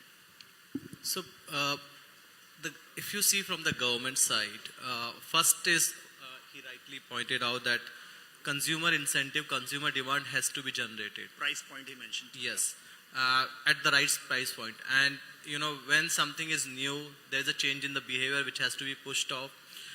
Plus the technological level at which we are for this new product, we cannot compete with, the who's who of, I'm talking about the China, at what price point they produce. So that's where the incentive comes into play. You may try to, the lower the upfront cost, but in terms of the TCO, finally you have to see where the EV stands. Having said that, consumer demand was generated through the FAME schemes, which were the consumer-centric demand generation, demand side. The second was the manufacturing. As a pillars of Yes. FAME 1. Yes, and FAME 2 also, of course. And the PME drive and the EMPS, everything is the consumer incentive. Second comes the manufacturing side, where the auto PLI and the ACC PLI is the one which targets almost 60 to 70% of the parts, right? ACC PLI says that within next 5 years, 60% of the material for the cell manufacturing has to be indigenized. It's a big ask. So minimum of anode or the cathode, at least one of these has to be localized, which is a big ask finally. So And has to be implemented on ground. yeah, exactly. And that's where we are seeing already 16 companies have already announced, and already inbuilt process is around 53 gigawatt hour. Pritesh is not here, otherwise he would have actually validated it also. This is on ground which is happening, right? The cell manufacturing, which is around 30 to 35% of the entire vehicle cost. And currently almost 100% of the lithium ion battery cells are being imported from one or the two countries per se. So I think from that perspective, manufacturing plus the incentive, that work from the government side has been done. Now it comes to the other side also, the testing, the financial incentives, plus the financing part, wherein not only the industry, so he talked about the buyback, the resale value. The resale value, how the customer will have, the confidence when the OEMs are going to give the, the things like buyback warranty, the unlimited warranty, or 8 years and 160,000 kilometers, which we right now see in almost all the four-wheeler OEMs are giving the warranty. These type of warranties actually help the consumer to decide, okay, this product, yeah. So the buyback, all those things also helps to gain the resale values and all. I think those are the points which needs to be done. The financing is one thing which definitely has to be touched upon. Nothing has been done till now for the recycling and the refurbishing both the sites. And we talk about the raw material, critical minerals. That is also the one area which remains untouched. Okay, so again, intent versus implementation. I think that's the key question. We want to encourage EVs, but we have a lopsided GST structure. For example, 5% on the EV, but 18% on the battery, for which then we are giving subsidy. It's as per battery kilowatt. So I think it would be simpler if the GST on batteries was to be reduced. And, if there's 5% on the EV, then it should be 5% on the parts supplied for the EV as well. So I think that's one gray area that needs to be addressed and put it out there. And at the end of the day, we talk a lot about demand generation and everything like that. I think for the consumer, it has to be as easy as owning an ICE vehicle. Easier said than done, because ICE technology and the ICE infrastructure has been around for hundreds of years, right? So that's where I said the policy and regulation and encouragement. So let's go for the soft targets. Let's say last mile connectivity has to be this emission. Now, whatever fuel meets that, whichever industry can do, whether it's EV or whatever, does that. Second, let's talk about delivery fleets. I mean, if I'm not mistaken, and maybe he can correct me, 72% of India is two-wheelers, right? A huge amount of that is used now in commercial logistics and food delivery and all of that. These are easy because it makes so much sense for them commercially also, because they're running more kilometers to recover their investment faster. So let's mandate fleet conversion to whatever, EV or an emission target. Say zero emission, okay, that's it, right? And the ownership has to be as easy and as seamless as it is for an ICE vehicle. And whether that means insurance, whether that means finance, we spoke to a lot of financiers at SMEV as well. And their biggest problem was the reliability of the vehicles that were being produced, because 90% of people were importing their kits from China with, just assembling them and throwing them out in the market. That's not, and still taking false subsidies or whatever. Yeah, this has killed the industry. The financer is not going to finance when he sees a risk in financing it. So we may say we are cost sensitive, we are this, we are that, but cost sensitivity doesn't mean we produce product which is, going to die in 2 years. The finance is not going to finance.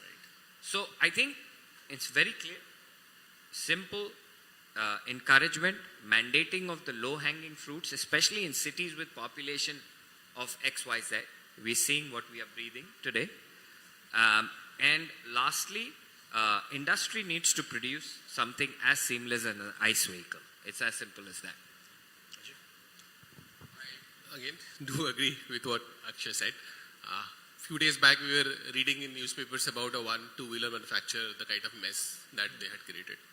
Same, another fleet operator, a few of the fleet operators which bought vehicles 3-4 years back, now the vehicle has run some 1 lakh kilometer. There is a challenge in terms of battery change. If they change the battery at today's cost, the technology is not there. There is not enough support. These are practical challenges. The practical challenges. So probably there needs to be a strong regulatory framework around that also, that if the product, this kind of product has a life cycle of 8 to 10 years, then there has to be a clarity on the cost support or how long the OEMs will support these products. Because otherwise a consumer or an operator or a fleet operator buys this kind of a vehicle, and if the vehicle doesn't last the enough period, then the entire business model goes for a toss.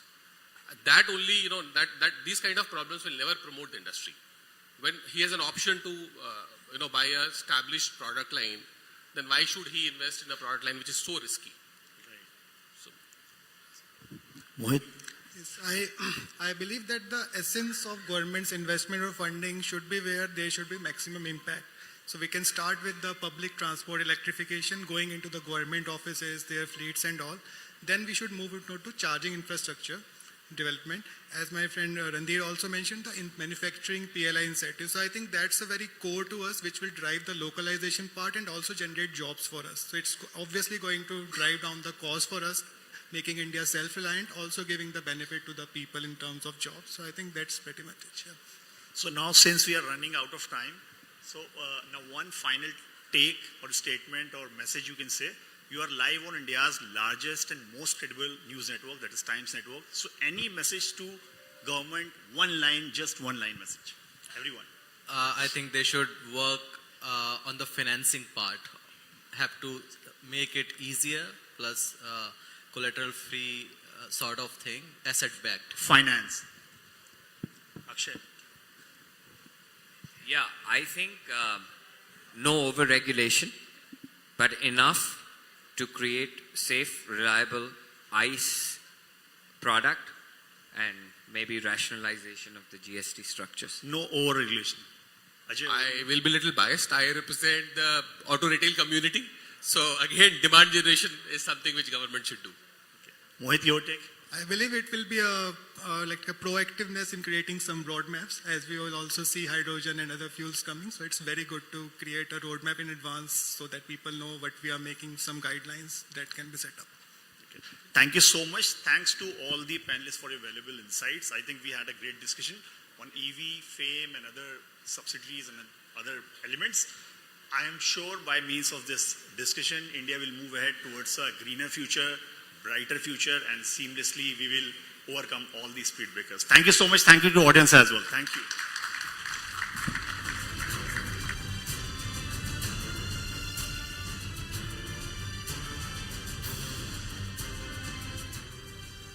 A big thank you to all the panelists for sharing their insights on policy and financial incentives that are needed to give the required push to green mobility. And thank you so much, Prashant, for bringing the best out of the panels.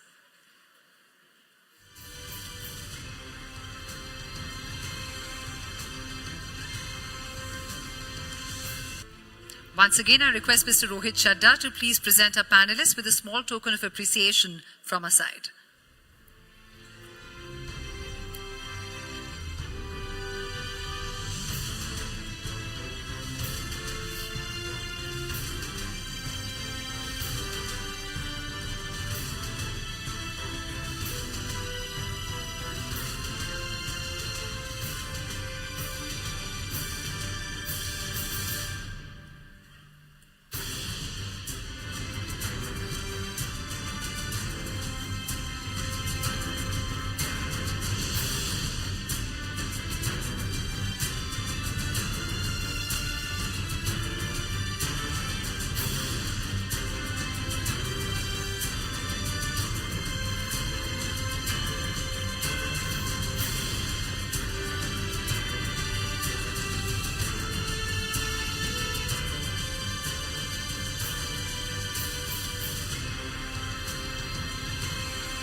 Thank you once again to all the panelists. Thank you, Mr. Chadda, for doing the honors. Thank you.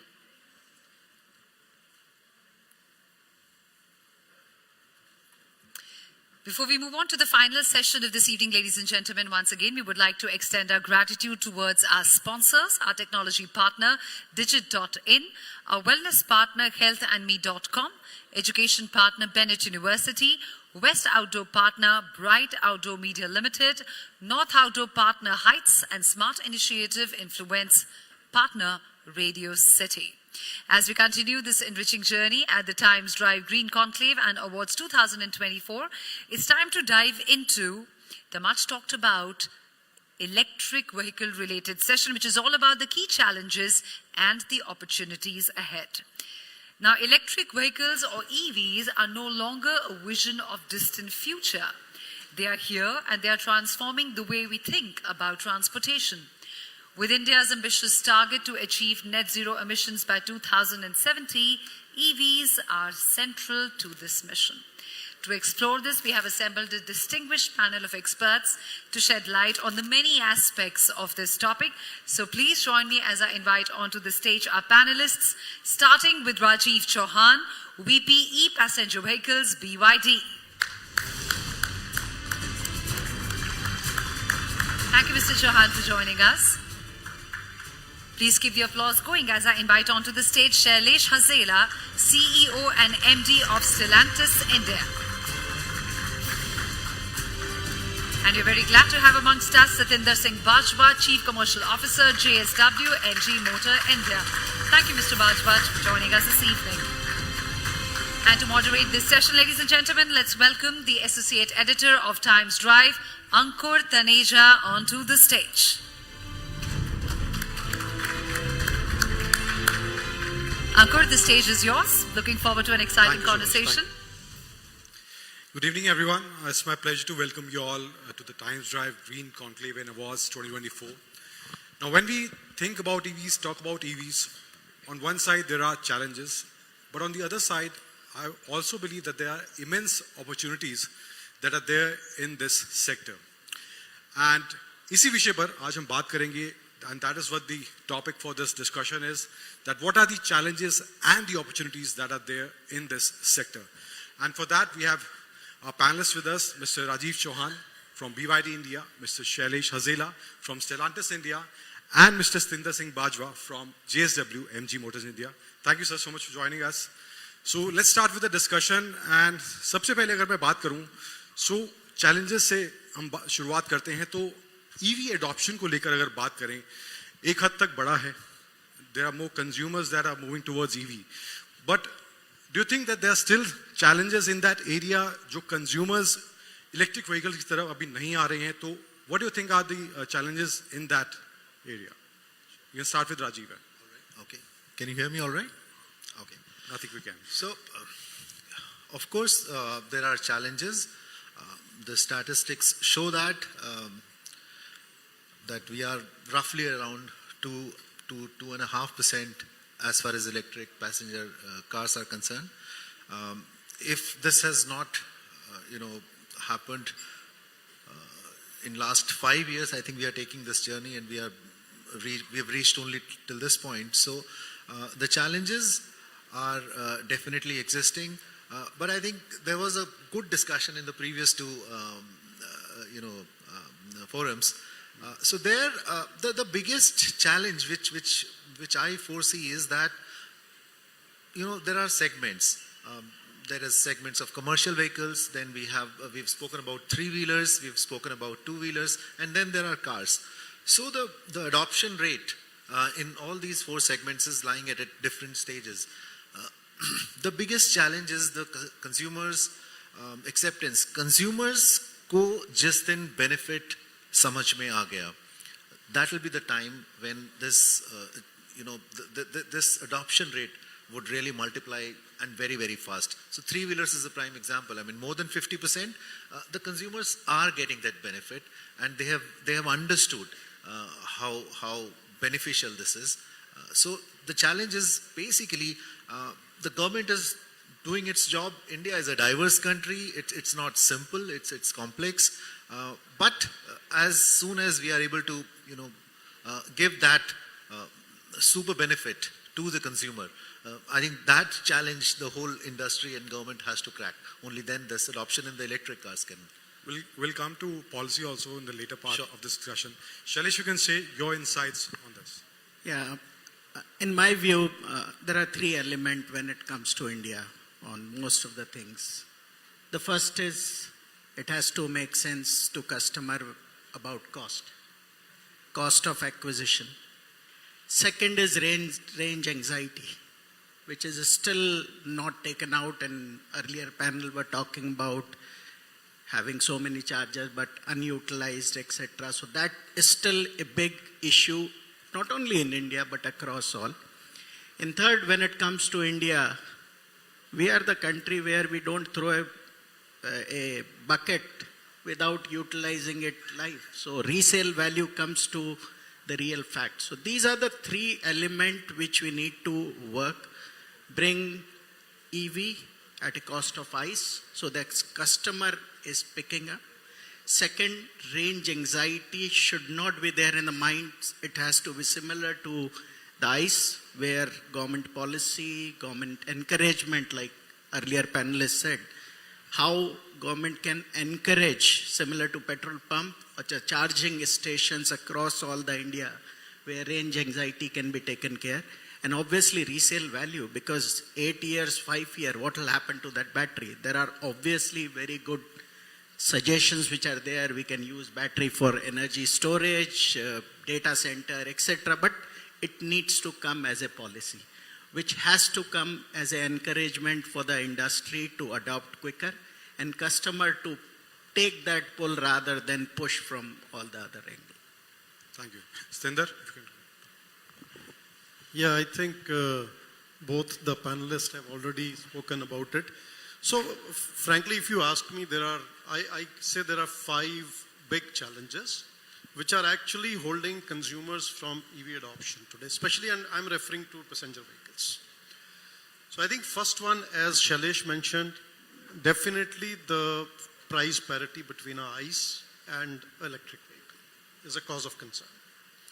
Second, while range anxiety is there, but let me tell you one thing, range anxiety for a consumer is more in mind. Because if you look at some of the data, 80-85% of the consumer, they charge the electric vehicle at their residence. So while it is there, but I think it's more in the mind, I would say. The third is the worry about the battery. See, in an ICE vehicle, consumer knows if something goes wrong with the engine, something will happen, he will get it repaired, and there is a solution to it. For a battery of a new energy vehicle, which is almost costing almost 40-45% of the total cost of the vehicle, if something goes wrong and if a manufacturer doesn't give that comfort to a consumer, there is a big challenge. Fourth, Shailesh talked about it, but let's understand the fact Indian consumer is very mindful when he's spending money on a four-wheeler. He is very mindful of the resale value. Because in India, we have typically 4 or 5 years life cycle where we change the vehicle after 4 or 5 years. Consumer changes. So obviously the resale value has to be good. Now here the problem is, if you look at the ICE vehicles, the ecosystem of ICE vehicles is well established for the last 30-40 years now. Whereas ecosystem for a EV does not exist today. So there is an anxiety in the mind of a consumer. And of course, if you look at it, the charging infrastructures. While we say the charging infrastructure today exists in the country, but I'm sorry to say, but many of the places, if you see the chargers which are installed, they are not in a condition, they don't even work, right? Most of the places you'll find that you're not even able to identify that if there is a charger put in that particular place.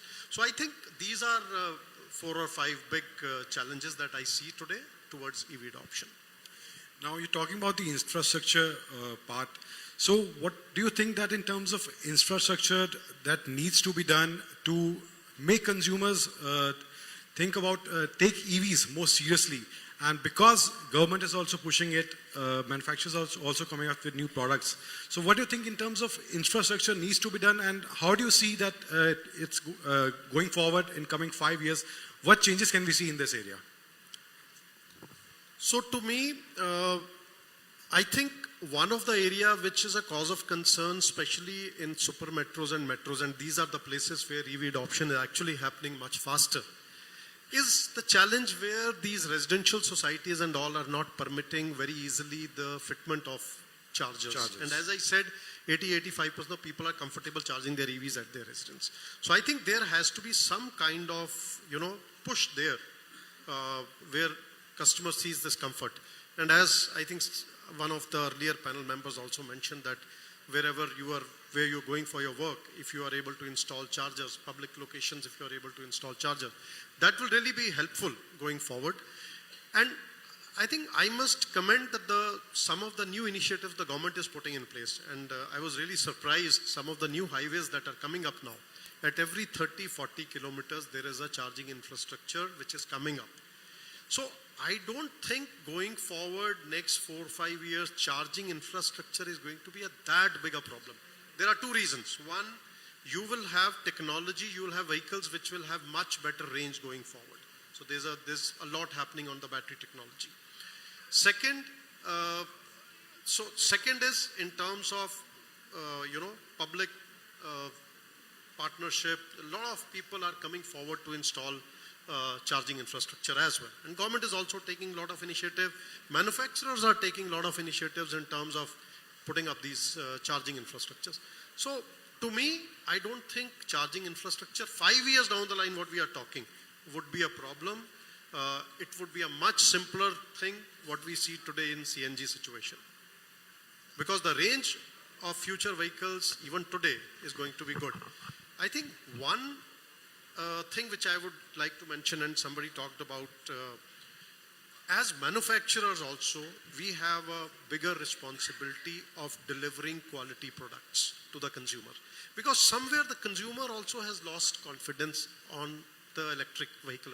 And that's where it's slowing down a little bit of adoption also, because we talk of X amount of range and you get 50% of it. Then there are safety concerns with two-wheelers, especially today. I think these all things we have to get over these things over a period of time to build that confidence in a consumer. Rajiv, your take on that? Yeah, just on the charging infrastructure, I think there is a couple of things, we discussed internally, I'm sure. But what has happened over last, I would say, couple of years is that most of the electric cars which are coming in, they are on the higher side now. Earlier there used to be 35 kilowatt hour battery, 40 kilowatt hour battery, but now we have cars 60, 70, 80, 90 kilowatt. So, one thing which I find should be done a little bit quickly is the high capacity chargers in metro are required, because otherwise these cars are going to take too much time. That is one quick point. And what we've struggled, few have tried to crack it, and perhaps they are on their way to the number of charge point operators. There are so many of them, and to have this charger you need to have this application, to have this charger. So this is the easy part, I would say, compared to the investment which is required in setting up the land, taking care of the policy, and then installing and then using. If we can have a combination, if we can have one single platform to get it operated. In few other countries, they are doing it perfectly. So these are the two quick things. The car's battery capacity is increasing, so we need a little. We have, in my place where I stay, there are 10 chargers. 8 of them are AC chargers, and I struggle sometimes. So that density has to increase, and charge point operators, if the number of fast chargers needs to be number of fast chargers in metro stations, the volume or the number of cars in metro cities, high battery capacity cars are increasing. So these are the two quick things. Shailesh, your take on that? Yeah, I think in addition to infrastructure generally when world comes, we all see buildings and something which is getting built. To me, there are two important elements which need to be built. The one is technological infrastructure. Power density ratio has to go up so that weight of the battery come down. and it is more cost effective material which is to be used with value chain which is more and more. We talked about earlier panel, talked about battery. Everybody is importing the cell. We don't have lithium, we don't have nickel, we don't have cobalt.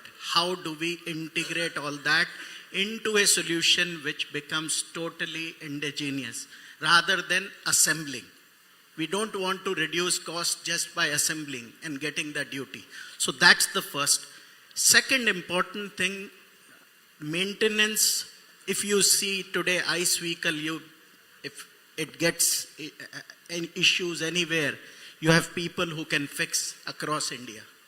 Every nook and corner, every road. What happens to EV? When are we going to look at that skill building which is required in unskilled India? These are the important things which also need to come apart from physical infrastructure which is charging. Then only we will be self-sufficient and adoption will automatically increase because people will start seeing employment generation, people will start seeing opportunity. Now, when we talk about infrastructure development, there has to be a good policy behind it. So policy-wise, if we talk about what do you think that needs to be changed or what do you think is working out in the current scenario?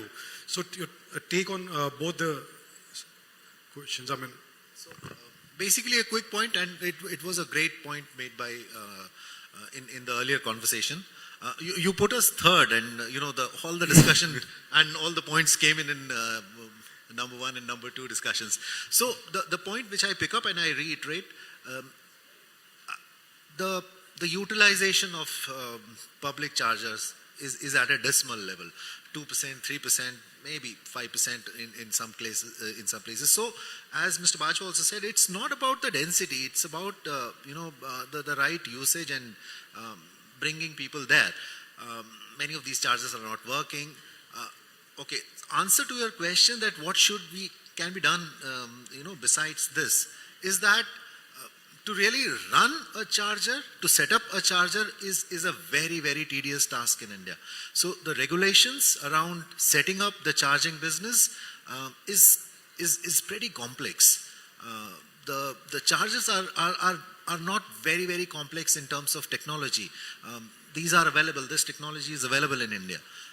But to set up that is something which is really a task. So the regulations, if they can be simplified, that would do the job for the short term.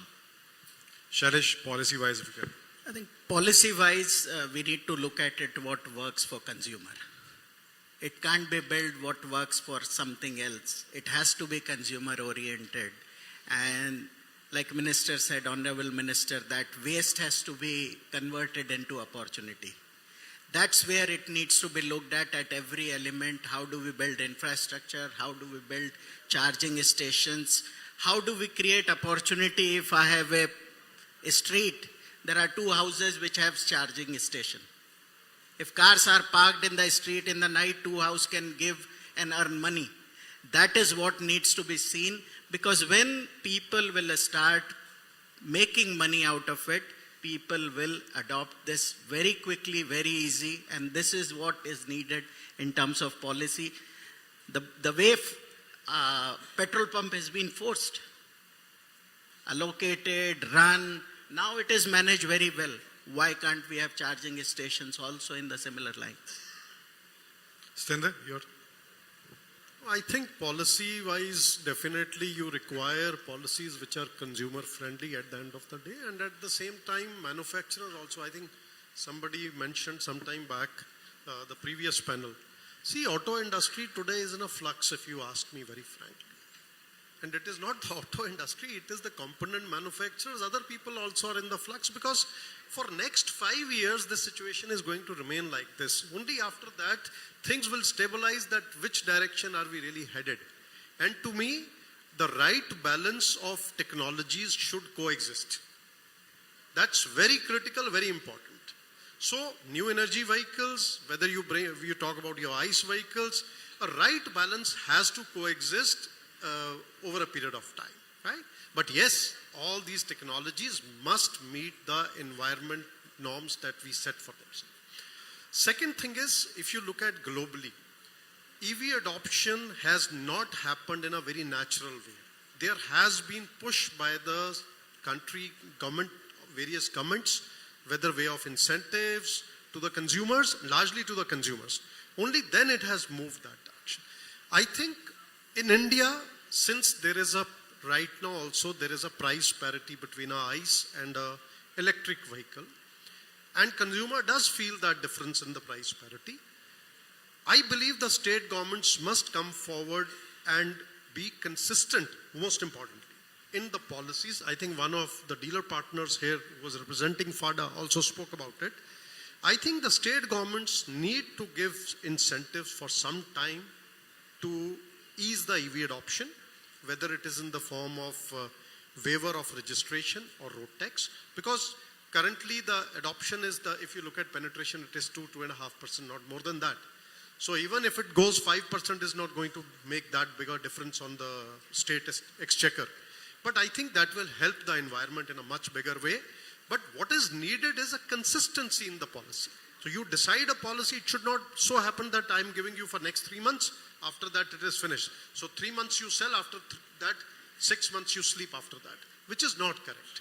So I think there has to be consistency in the policies that the government gives. And consumer at the end of the day has to be kept in mind, more than the manufacturers. अब electric vehicles की बात होती है तो recycling को लेके भी एक बहुत बड़ा चैलेंज सामने है कि बैटरी में जो कंपोनेंट्स यूज होते हैं उनका रिसाइकलिंग किस तरह से होने वाला है, क्या उसका प्रोसेस होने वाला है, एंड जब वो एक बहुत बड़े स्केल पर होगा तो वो कैसे मैनेज होगा, तो वो भी एक चैलेंज है. अभी आपको लगता है कि इस टाइम पे कि उसको एड्रेस करा जा रहा है या उसको और ज़्यादा सीरियसली लेना चाहिए इससे पहले कि वो एक बड़े स्केल पर पहुंच जाए? So what do you think you as a manufacturer individually are taking initiative in this direction? So globally, circular economy is going to stay, and that will create an opportunity for many of us in India. This is not very known, but this has to be there if we are talking about battery, EV vehicles, because that is going to play an important part in your resale value and your continuity of the price sustainability in a long term. So answer is very simple: circular economy for everything till the time we get to the last ounce of metal out of it or energy out of it, I would say. Rajiv, you can share some insights. Already, I think there is government is cognizant of that, and they have some basic framework already available that how should this proceed. And in last 5 years, quite a few companies have come up, sprung up, because they realize this is their business opportunity as well. So, and let's understand this also, that, first cycle of 7-8 years of ownership has not been completed. It would be maybe less than 20,000 cars, which would have done 5-7 years that we typically speak for a electric car, battery to really. So there are companies which are which exist in India, and there is a basic policy framed already by the government. I think it's a matter of time that this is. Do you think that the right steps are being taken in that direction? They are in place, and many private players have already come up and they are taking up this challenge. Yeah. So it's on the right direction. Sundar, if you can share. So there are players who are getting into, as Rajiv said. I just want to mention two things, and I think Rajiv mentioned about one thing earlier, and before I come to this point. You spoke about, Rajiv, you talked about, getting all these guys who are providing the charging infrastructure on one platform. And I'm very happy to share with you that at JSW MG Motor India, we have an e-hub. We've created an e-hub, and we did launch it 3 months back, where we have now onboarded almost 85% of providers of electric charging on that single platform. So a consumer can download eHub and simply he can do his work, whatever he wants in terms of finding a right charger near his location on that application, number one. Number two, I think a lot of work has to be done now, coming back to your point. has to be done on creating an ecosystem for the reusability of these batteries. Because one, I think we have to look at how we can bring in a technology where the cells can be changed and you can extend the life of these batteries which are being used in the car. And after that, how you can give a second, third life to these batteries, a usage. Now, for example, I just want to quote one example that there is one startup which is working with us right now. And we have started the battery packs which we are taking out. We have started giving it to some of the places which need them right now. For example, in Uttarakhand, there are some of the schools where we are providing electricity through these, refurbished battery packs. So I think this is an area which still needs to be developed, but it's very important that ecosystem gets developed because only then you will really see the benefit of EV adoption.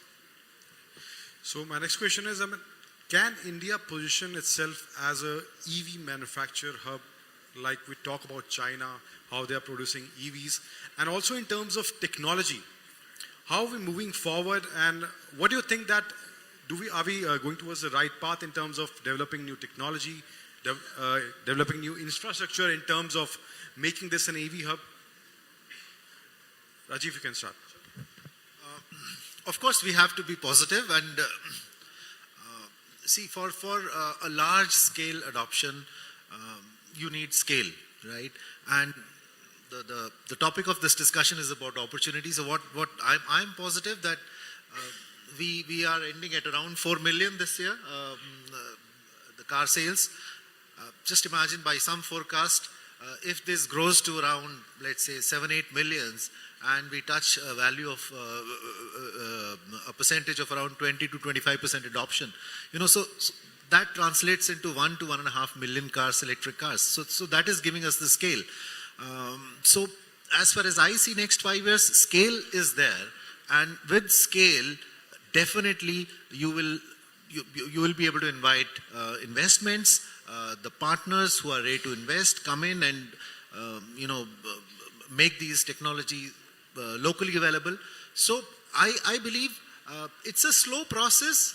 I'm sure any technology adoption. So we are at that typical curve of, let's say, the early adopters are there, innovators are there, but then there is a chasm which needs to be crossed, right? So early majority will happen.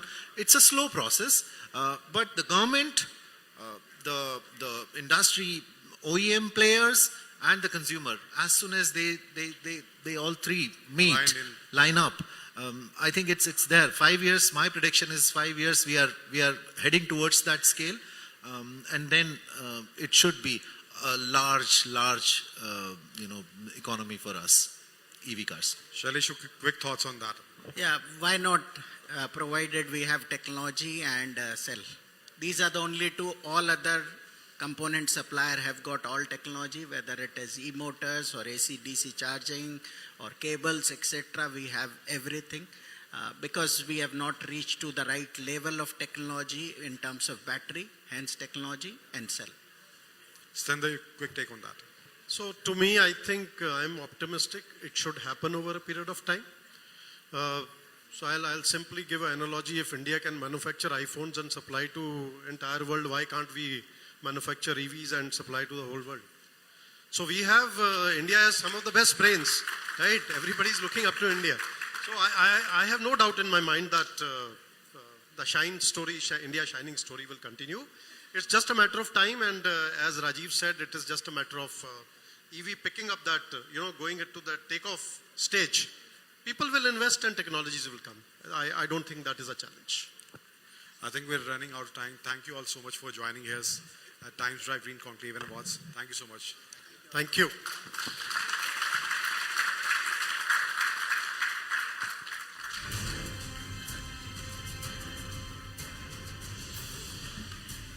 Lots of challenges highlighted out there that we all need to overcome to make EV adoption more widespread. Thank you for bringing the best out of this panel, Ankur, and a big thank you to all the panelists for sparing their time out of their schedule and being with us and adding immense value to the session and this evening. Mr. Rohit Chadha requested to kindly be on stage and present a small token of appreciation to our panelists.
Thank you, Mr. Chadha, for doing the honors. Ladies and gentlemen, up next, it's time for us to honor the innovators, the trailblazers, and the visionaries in this space. But before that, a request to all our guests who are still outside the hall to please join us back as we're about to get started with the rest of the awards ceremony. But before we move on, a quick word of thank you for our partners: technology partner Digit.in, wellness partner healthinme.com, education partner Bennett University, West Outdoor partner Bright Outdoor Media Limited, North Outdoor partner Heights, and Smart Initiative influencer partner Radio City.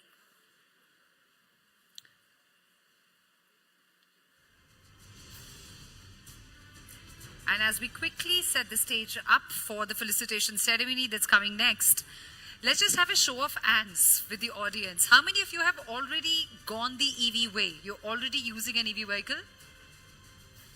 I see 1, 2, 3, 4, 5, 6. Okay, or are planning that the next vehicle will be an EV?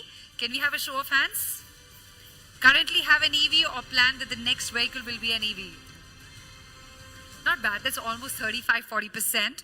All right, if I could ask the audience, which is the biggest challenge do you think towards widespread adoption of EV according to you? Is it the cost, or is it the awareness, or is it the lack of infrastructure?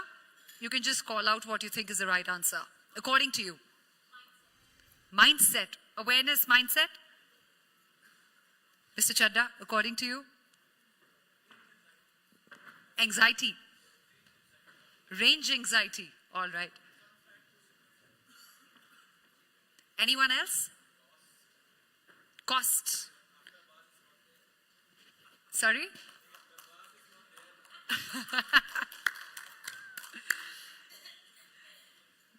All right, I see the stage is set. Thank you for your responses, ladies and gentlemen. I would like to proceed now for the much-awaited segment.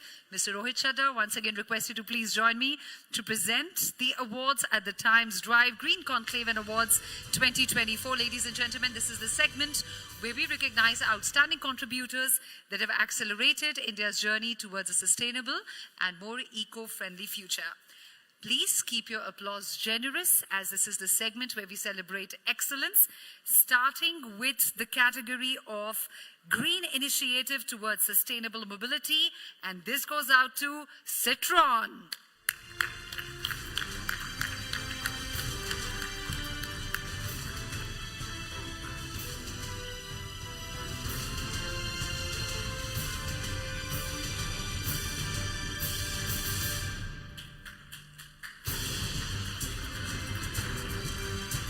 Many congratulations, Citron, for bagging Green Initiative towards Sustainable Mobility.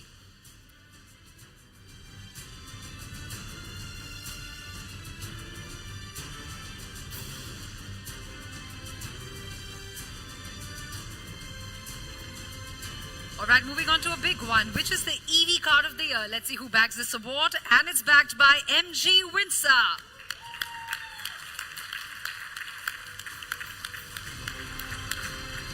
Many congratulations to the MG team for winning the EV Card of the Year for MG Windsor.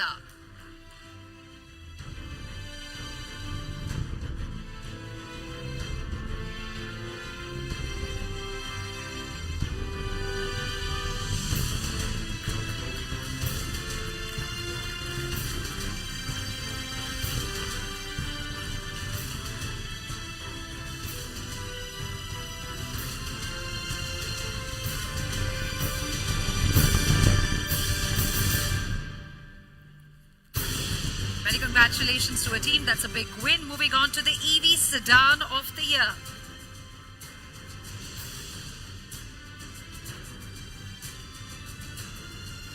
And the next category is EV Sedan of the Year. And the winner is BYD Seal.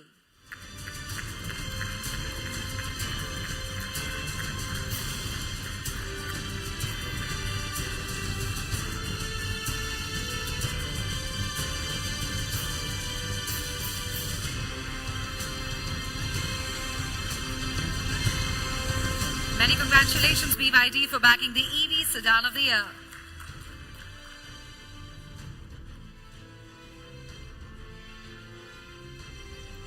Up next, we have the Luxury EV Sedan of the Year category. And the Luxury EV Sedan of the Year goes to BMW i5 M60.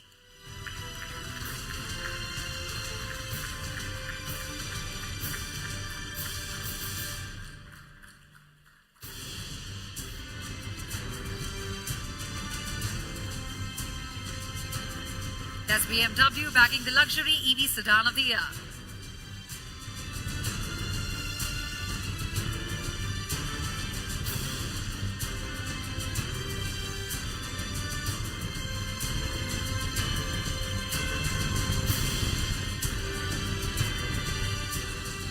Moving forward to Compact EV of the Year, and the winner is Tata Punch.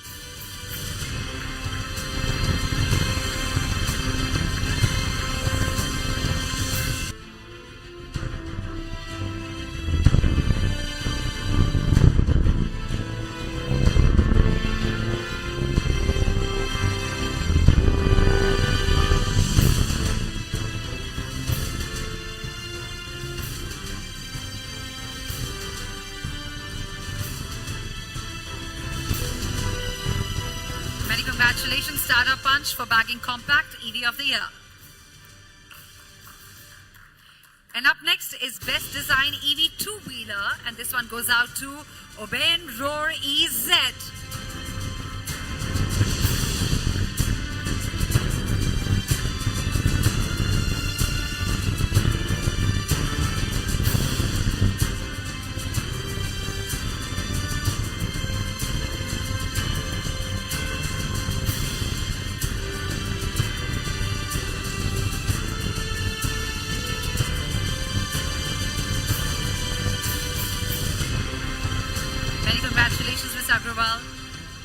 Moving ahead, we have the EV Bike of the Year, and this one goes out to Ultraviolet F77 Mach 2.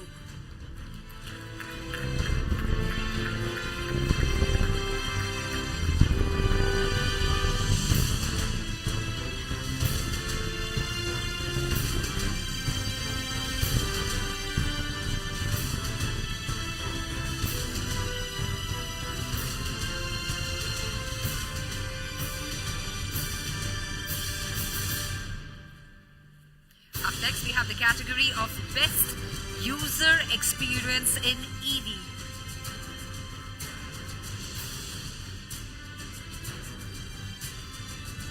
And the winner of Best User Experience in an EV is Mercedes EQA.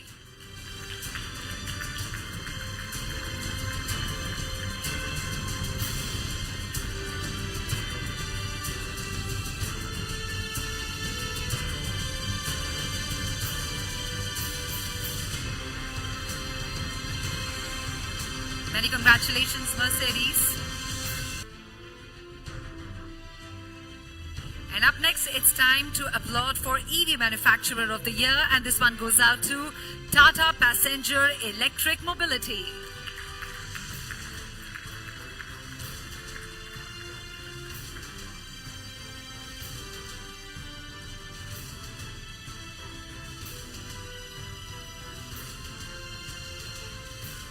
That's the second win for Tata in the evening. Many congratulations, Tata.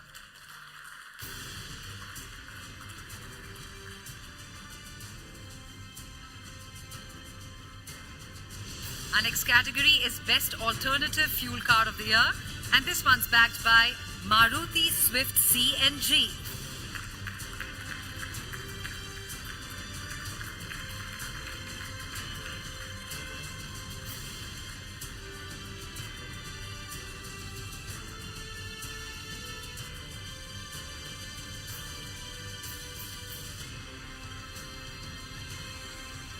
Many congratulations, Maruti, for backing the best alternative fuel card of the year. And moving on to best battery technology, the winner in the category is BYD.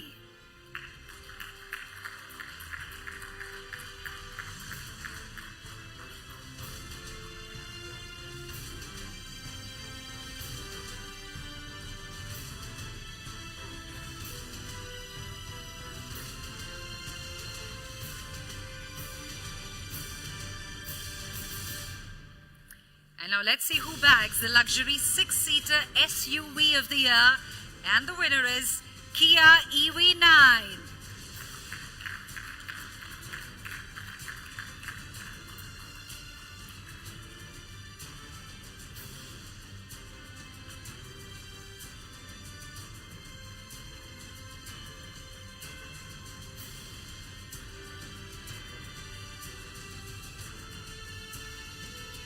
Many congratulations, Kia, for bagging luxury 6-seater SUV of the year.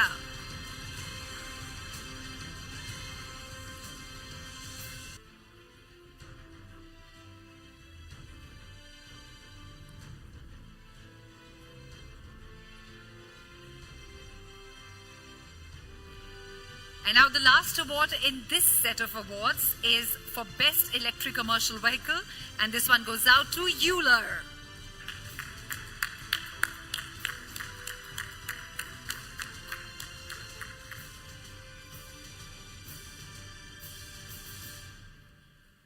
Do we have someone from Euler to take this? Mr. Chadda, I'm afraid not. We'll make sure this reaches them. Many congratulations to all the winners of this set. Thank you so much, Mr. Chadda, for doing the honors. Taking the ceremony forward, we would now like to request the editor of Times Drive, Ashish Masih, to please join me on stage.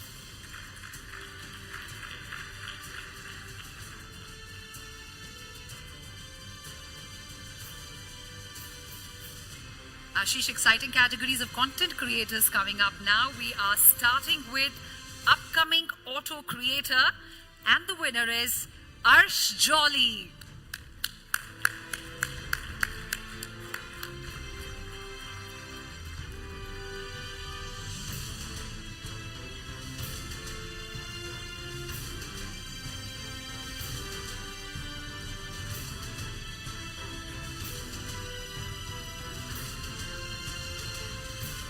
Many congratulations, Arsh.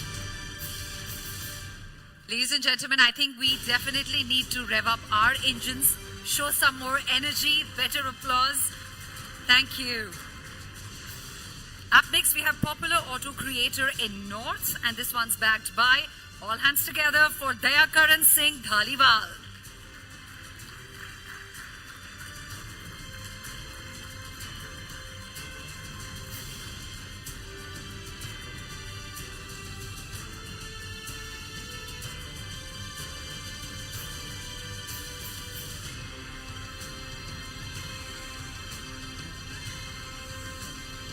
Many congratulations to you.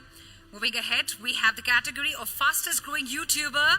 Many congratulations, MD Danish.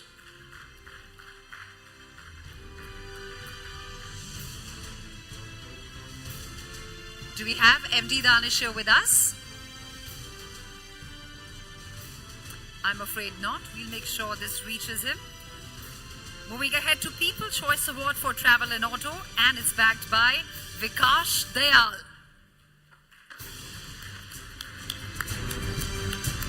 Many congratulations, Vikash.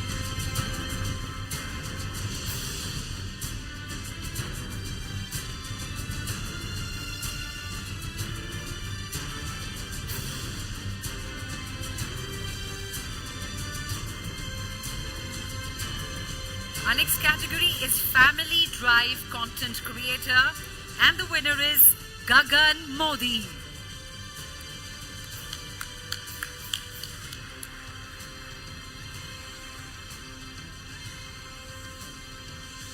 Do we have Gagan Modi here?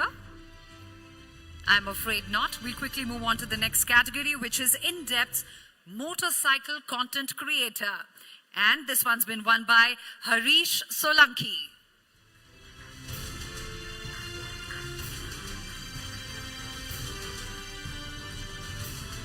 Do we have Harish here?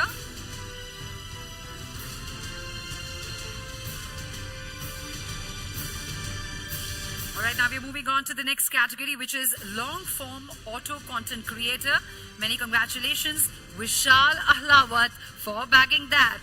And we have Vishal right there.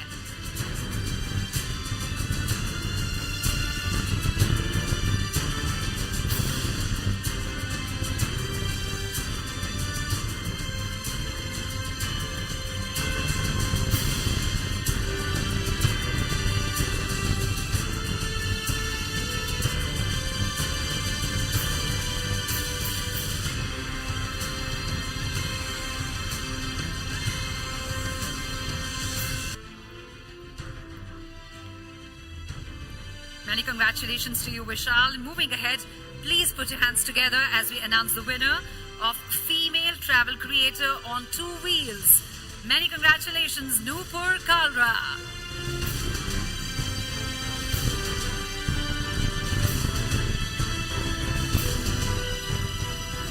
Do we have Noopur here with us?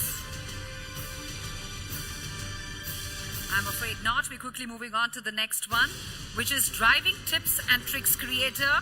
And this goes to Tushar Bhalla. And there we have Tushar with us.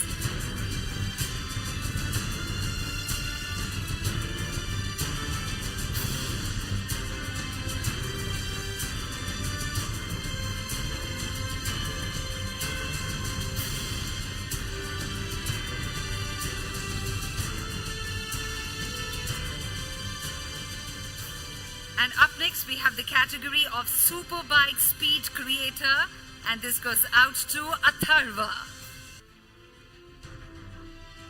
Do we have Atharva here with us? I'm afraid not. We'll make sure this reaches Atharva. And finally, the last category is Best Alternative Fuel Two-Wheeler of the Year, and this goes out to Bajaj Freedom CNG.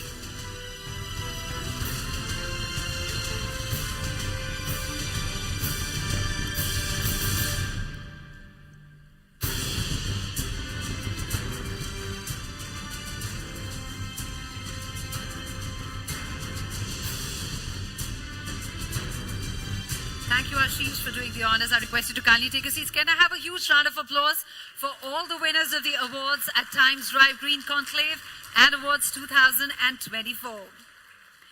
And now, ladies and gentlemen, it's time to present a small token of appreciation and express our gratitude towards our sponsors.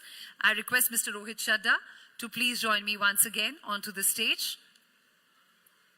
We would like to present a token of appreciation to West Out, a partner, Bright Outdoor Limited. West Outdoor partner, can we have the representative on stage, please?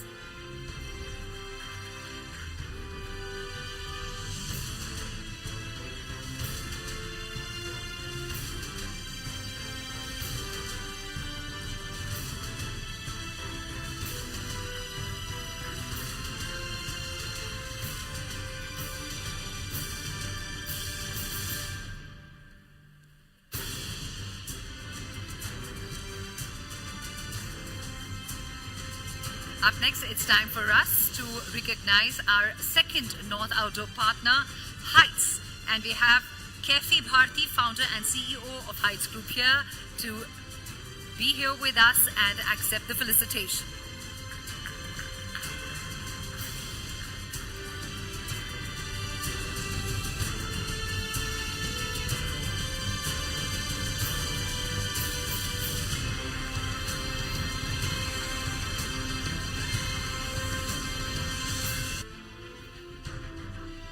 And finally, it's time to felicitate our Smart Initiative Influencer partner, Radio City.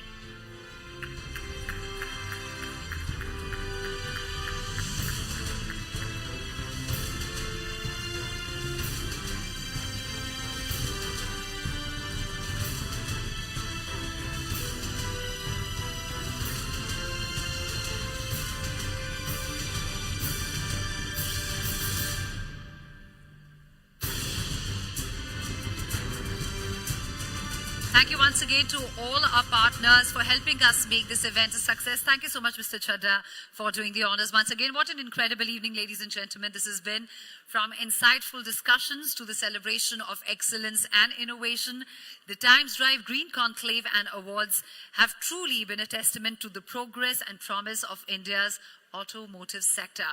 As we now near the end of this remarkable event, it is time to hear the closing note from someone whose vision and leadership has been instrumental in making this initiative a success. Please join me as I welcome onto the stage Nishant Mogia, Head of Business Strategy, Times Drive, to deliver the closing address for this evening.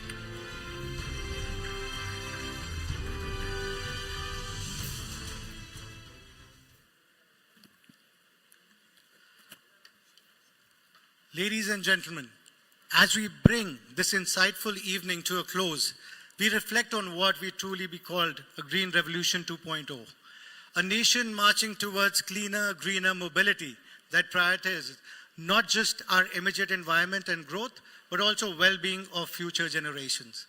It has been an absolute honor to host Honorable Union Minister Nitin Gadkari ji this evening, and I extend my heartfelt gratitude to each one of you for your invaluable participation. The panel discussions illuminated some of the pressing challenges faced by the industry, and I'm very confident that with continued efforts and even stronger focus, the government, along with all stakeholders, will drive India forward in its mission for clean mobility. Let us acknowledge that this journey has just begun. While many nations have set the pace in the clean mobility race, India has all the potential to catch up and surpass all. When the industry, government, the media unite, building a powerful narrative, all I can say is green mobility is achieved. There is no limit to what we can achieve. With collaboration and determination, I'm optimistic that within the next 3 to 5 years, India will set new global benchmarks in clean mobility. On this inspiring note, I invite you all to join us for cocktails and dinner. Stay connected with us through our timesdrive.in website and YouTube channels, Times Drive and Times Drive Green. Your engagement fuels this movement. We look forward to continuing the conversation. Thank you once again for being a part of this evening.